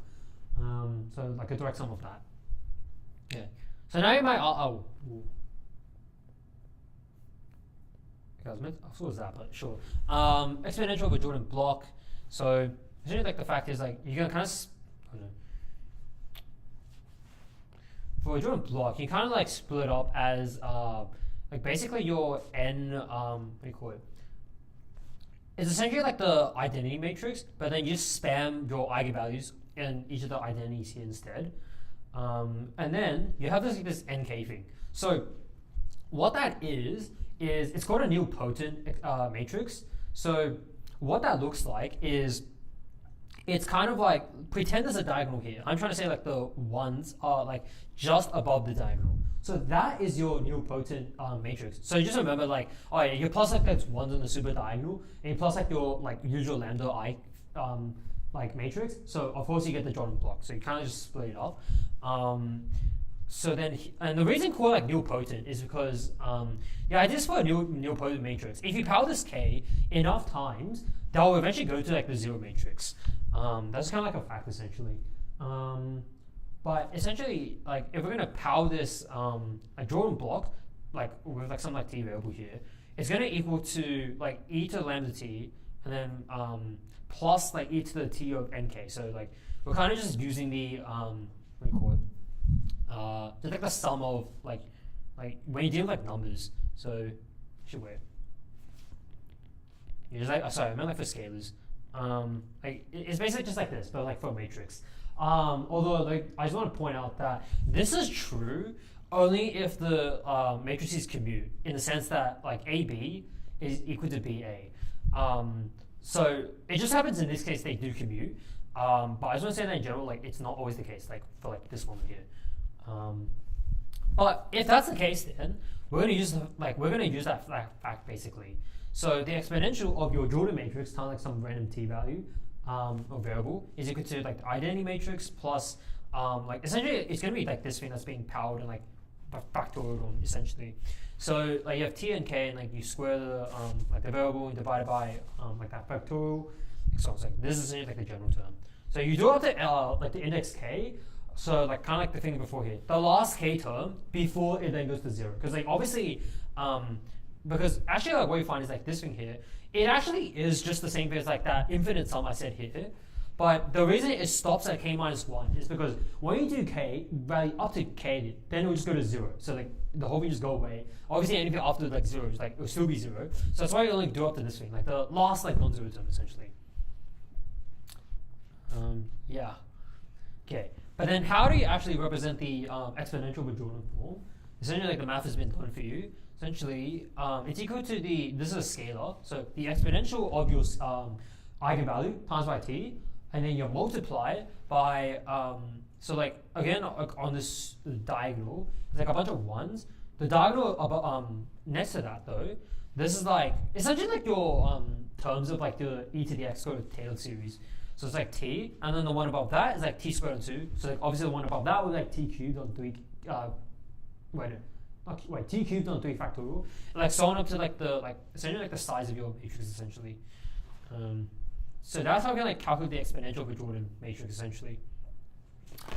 Okay, so suppose V is a generalized eigenvector. So then essentially like what this is saying is if you have, I'm going to use this a lot actually. If you have a generalized eigenvector and you're multiplying by like the exponential of some matrix, what that's equal to is, so you notice how like this e to the lambda t pops out, so it's kind of reminiscent of like this one here. So like you bring that out, and then it's equal to like your first like eigenvector, generalized eigenvector, and you plus like your t along with like you apply like your transformation like a minus lambda I to your that generalized eigenvector, and then you just basically keep applying this until like again like your kind of like last like term I guess kind of. So you'll kind of like notice that this is also similar to like our Jordan chain as well, because this V here, that's like the start of our Jordan chain, but then when you apply this a minus lambda I, that's gonna yoink out our next like generalized eigenvector within the like Jordan chain essentially. Along with the fact that like hey, like you tag on this like t k minus 1 like the factorial stuff. But again, kind of I think it's because it just obeys like the e to the x sort of pattern. So yeah. Okay, column method. Essentially, if you want to compute e to the ta, you first want to find your basis of your generalized eigenvectors. And then the next thing you want to do is you want to calculate like this like random like x thing, which is equal to your e to the ta times by like your generalized eigenvector. So like the first thing that popped in my mind is like, well, to define this thing, you need the thing to like define that. That's like what I thought. But then you remember that you can actually calculate, this actually can be a finite sum if you use the previous fact. So like again, it comes back to this. So because we don't even need to calculate the e to the ta, it's just the fact that like that is indeed equal to this thing. So like nowhere, like see how like in this like expression here, nowhere do I mention e to the ta on the right side. I'm only kind of like maybe joking at this thing, but then like the generalized eigenvectors are kind of somewhat like along with like each of these like multiply like that codal like process. That is like what will form the e to the ta like kind of like matrix. So like essentially like to calculate this, you want to like basically use this process many times. So for your x like vectors, and then essentially you form two matrices on that. So P would equal to your generalized eigenvectors. X would equal to like all the columns of like all your x vectors. And then ultimately, how do we find the e to the ta? That's equal to the product of your x matrix multiplied the inverse of your P matrix essentially. So that's how we're able to like find the e to the ta essentially. Okay. Alright, system ODEs time. Alright, so like we're gonna use like a bit of properties here. So the inverse of our matrix exponential, it's the same as the exponential, but you like power to like the minus of like whatever you have in the like the term there. Additionally, the derivative of the exponential to like again like a variable times like a matrix, it's gonna be like we're gonna drag that matrix to the front. So it is a bit like weird to like see like a matrix being dragged to the front, but like it is kind of like almost like reminiscent of like, you know, if you did this, you again like bring the constant out of the front. So I guess like A is like somewhat of a constant, I guess. But yeah. I don't know why. So here's saying commute. I don't know if that's the case, but I'm just gonna assume it is. Yeah, okay. Alright, so for homogeneous equations, or linear systems that is, so we can represent a homogeneous linear system in the form of like y dash. So it's like three variables, so like, you know, like x, y, z and all that. The derivative of like all those equal to like some matrix multiplied by like our like essentially like I'll just give you an example. So you might have like x dash is equal to like 3x plus 4y minus 5z, like something like that. Y dash is equal to, and like you basically have like constant coefficients essentially.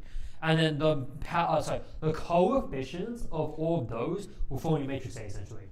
And then obviously this like y0 is c. That's like your initial like state vector. So like to make sure it's like, you know, like if you solve this on its own, that'll be like a general solution. But like here, you just get like the specific solution essentially. But we're going to find like the unique solution. It's actually equal to the exponential of like our not variable, our matrix, and also like our t, because like that's obviously the ODs in terms of time. That will, I believe, be the general solution. As soon as you multiply by like some initial state vector, like c, that will get your like your specific solutions, like whatever question you have. So yeah, really just like essentially you're going to find like the homogeneous, like solve it. You're just going to compute e to the ta essentially. It's basically that. Okay, and then for inhomogeneous. So like inhomogeneous is just a pain because you have like the same thing, but like you have like this like I can't say forcing term. Like you have just like an additional like variable essentially. Like you might have just an example. Wait, right? Yeah, so like this example here, like it's like the same thing, but then when you have like that b of t, like you might have like because like this is in terms of time, so you might have like I don't know, like e to the sine t or something like that. In that case, then it'll be like inhomogeneous. So it's like okay, like we have like kind of this like disrupting term. Like, what do we do with this? How do we solve this? So what we're gonna do is kind of take motivation from the we call it the homogeneous case where we have like e to the ta. Then you multiply by z of t. So like z of t is just like some random function, I guess. And I'm going to differentiate it. So essentially, like when you diff this, I remember like we can diff that matrix exponential, and like obviously we like diff z prime like that. Essentially, like find like it's equal to this. Okay, yeah. I'll use my hands now. So we get like the ay, which is like similar to the thing we had before, but then now we have like this random like popping term out of nowhere, like e to the ta of z prime. So like how do we solve for, because we want to solve for z, because if that's the case, then we can like solve for the whole like b of t thing issue essentially. So if we're claiming this z is the term such that it's going to equal to this, then what we should find is like, okay, like y prime minus ay, that's equal to b of t. But then in my third line, y prime minus ay, that's equal to eta of z prime. So eta z prime must equal to our b of t. So like this thing should equal to b of t. Or if I like move, I want to isolate it, I want to get z prime. That's equal to e of minus the a of b of t. So just like that, like which is like what we have there. So that's our z prime, and obviously we can integrate it. So it might be a bit weird to like integrate vectors, but essentially it's like okay, like if I have et like cos t, if I'm gonna like kind of integrate that, I'm basically just integrating each like row by row. So like it's nothing too fancy. It's like et and like sine t. So it's not that bad. But then obviously I would chuck in my z of 0 is equal to c, because again that's like the initial state vector. So I have to like make sure like still uphold that essentially. So if that's the case, then I find like my zt is equal to like my c term plus my integral from 0 to t of like that massive integral. So then ultimately, then y of t, so we call like y of t is equal to e to the ta of z. But I already said that z is like that thing there, so like c plus like that massive integral. So then like that's obviously expanded out, then I just have c of ta plus eta of like the integral basically. So that's my solution there. And we call this formula called like the variation of parameters. I have no idea why it's called that, but yeah, that's the solution for our usual inhomogeneous case essentially. Yeah. Okay, so now I have to use my notes. Solve the initial value problem. Y dash is ay, so like that's our a vector there. Sorry, a matrix there, and then our b like kind of our like disrupting like terms, I guess, and then we have like this initial like state vector, so 0, 1, negative 1. So the first thing we want to yeah, it has one eigenvalue. Okay, so again, like you can like do this on like MATLAB or something, but lambda that has to equal to what did I say it was? I said it was -4. Yeah, so it says it only has one eigenvalue, so it's going to basically act as like a triple root essentially. So then the next thing we want to do is like what's kind of like in our way is like what we're going to solve actually is like maybe we want to solve the z, that is. So we can find z prime. Should we like make it really, really small? Lambda is equal to -4. And then we have z prime is equal to e to minus at of b. So again, like that's just like the general form, but like actually like plugging it in. We have e to the minus 4t minus b10. So like again, like that's like playing like what we have here. So the problem is like how do we progress something? Actually, wait, I can.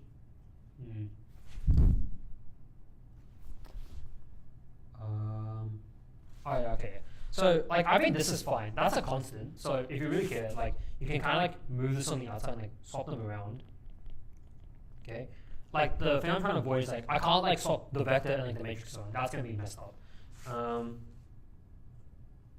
Yeah. So it essentially comes down to this. So how do we calculate this? Well, now is the time where we can like actually use like the column method. So the thing I said way above here. So like again, like this is like the column method, but I'm actually how to actually calculate like this thing here is like kind of above here essentially. So notice how we had like e to the ta of v. It's equal to e of like our eigenvalue times t, and you multiply our essentially to sum it up our eigenvectors in the Jordan chain, and then you plus like these powers of t essentially. So like going for this example here, okay. So the e to the minus 4t, that's like fine, but then this thing, like these two things, that's gonna equal to okay. So the eigenvalue was -4, but then because we have like this negative inside the matrix, then it's gonna like be the negative of that. So like it's like e to the 4t instead. So remember that's like the kind of like e to the lambda thing kind of forced out, and then what I'm claiming inside is the eigenvectors within our Jordan chain. So the first like vector that's gonna start our Jordan chain is you know, like the vector we like really have. It's like -3, 1, 0. Okay, and then like that. And then what you would do is like that process of like the like the a plus, in this case like a plus 4i. You basically apply this transformation to the matrix we have. Sorry, to this vector we have here. So that'll get our next vector, generalized eigenvector in the Jordan chain. So again, like you would do this like MATLAB like Maple, but I'm kind of doing the calculations here. That one's equal to t of 18, 12 minus 6. Okay. Bonus up there, we keep going until we end off with the 0 vector essentially, because we're going to yank out all the vectors from the Jordan chain.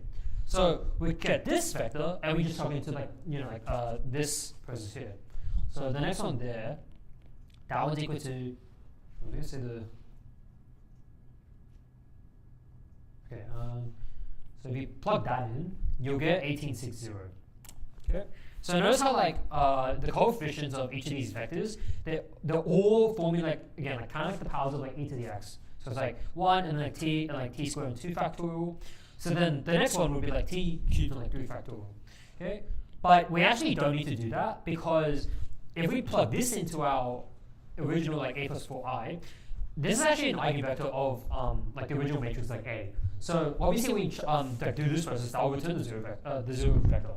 So we will like like we would do this, but then like like all these like zeros, and that's why we kind of just stop there, like before the t cube essentially.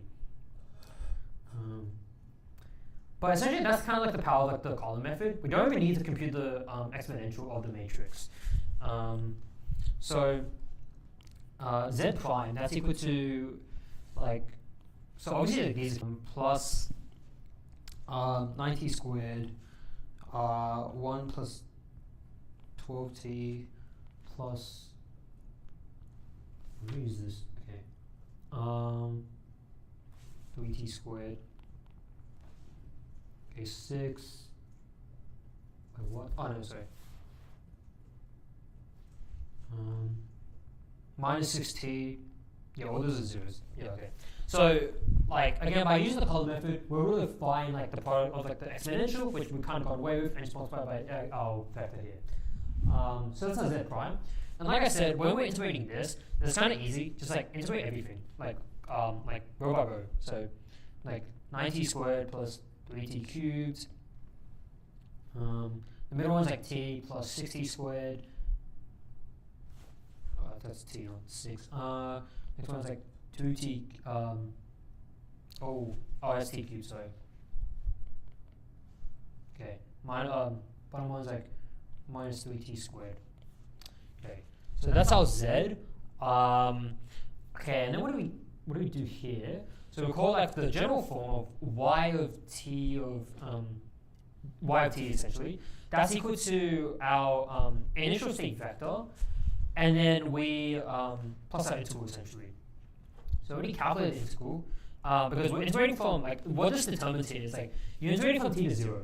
Okay, like the other thing is like this is like technically s because like you don't want the bounds to be in both like this and this. It's going to be a problem. So that's why we do like s there. So we just have to integrate from t to 0. That is. If that's the case, then just like freely plus on the c. So like that'll get out your full like z term. So when we have this essentially, like we basically just add on our c vector. So 0, 1, negative 1. So I can kind of add it here. So like 0. So I'm going to write that. 1. Okay, I'm going to remove this whole thing.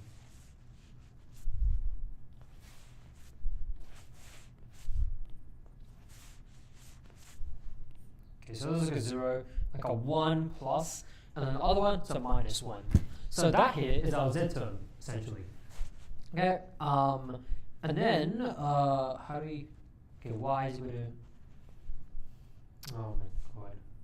Okay, y is equal to e to the ta of, like, that massive mess, literally.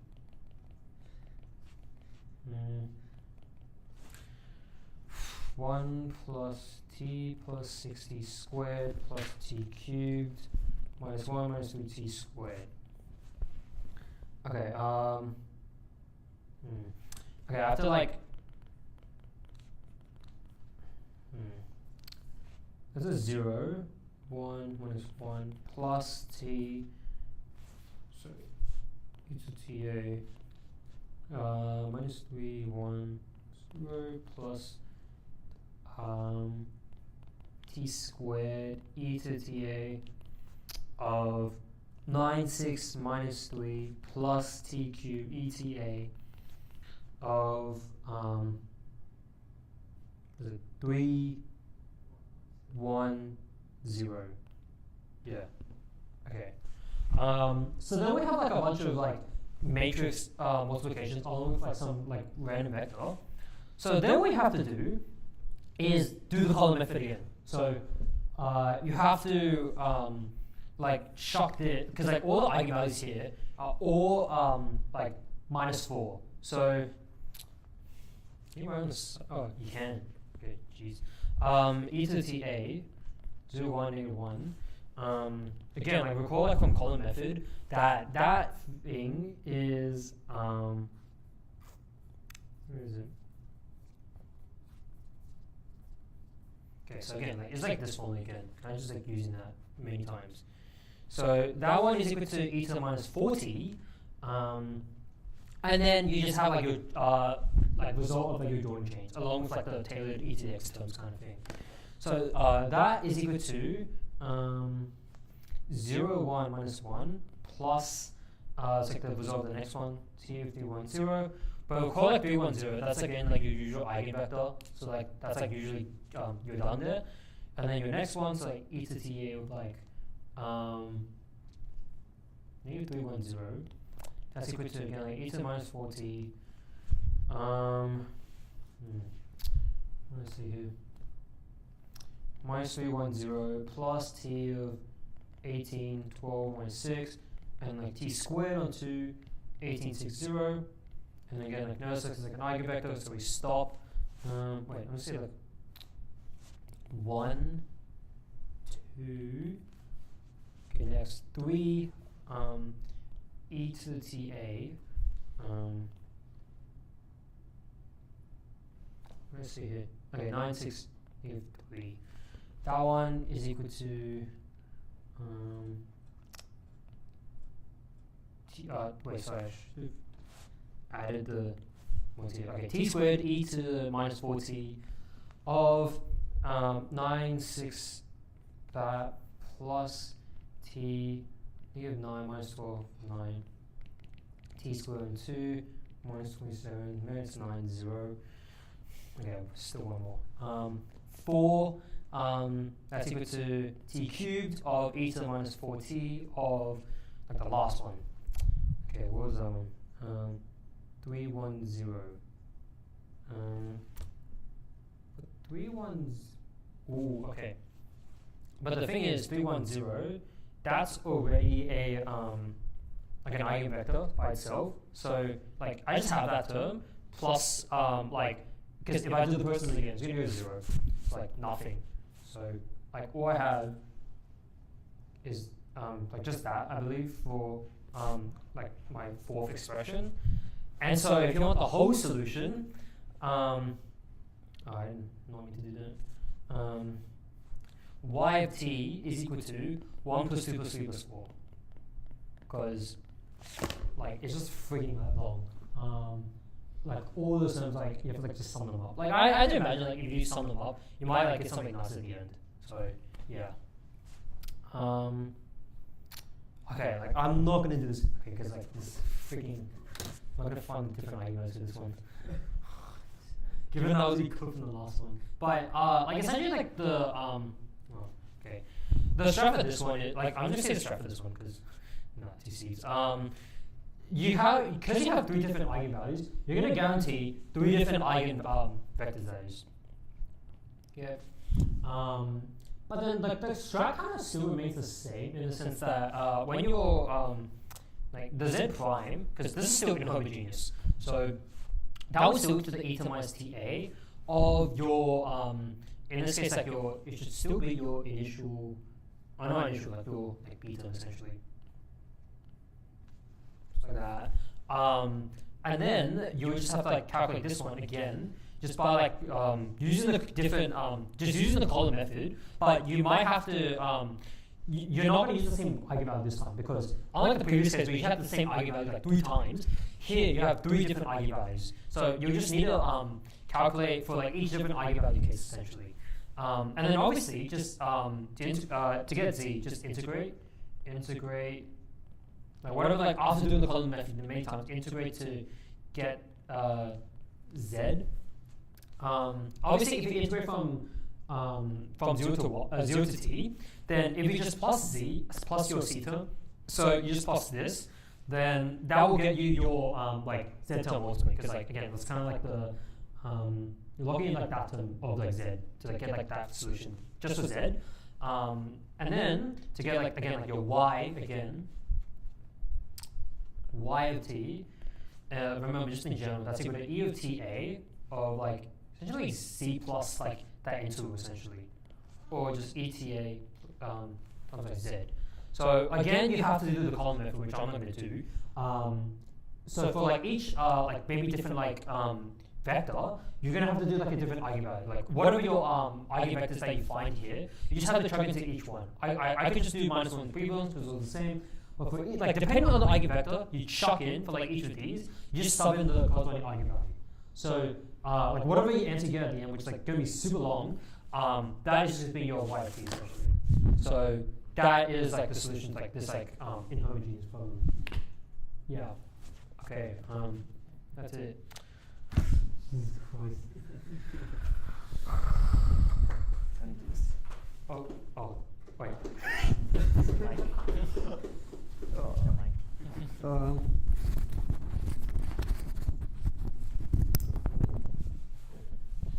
Nice. So cool. Alright, thank you everyone for coming. I know it's definitely really, really long. You guys all deserve a well-deserved break. But thank you for staying back, and hopefully you found that helpful.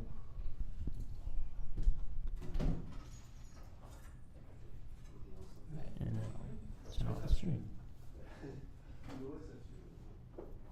I tried to like this way, I have to be.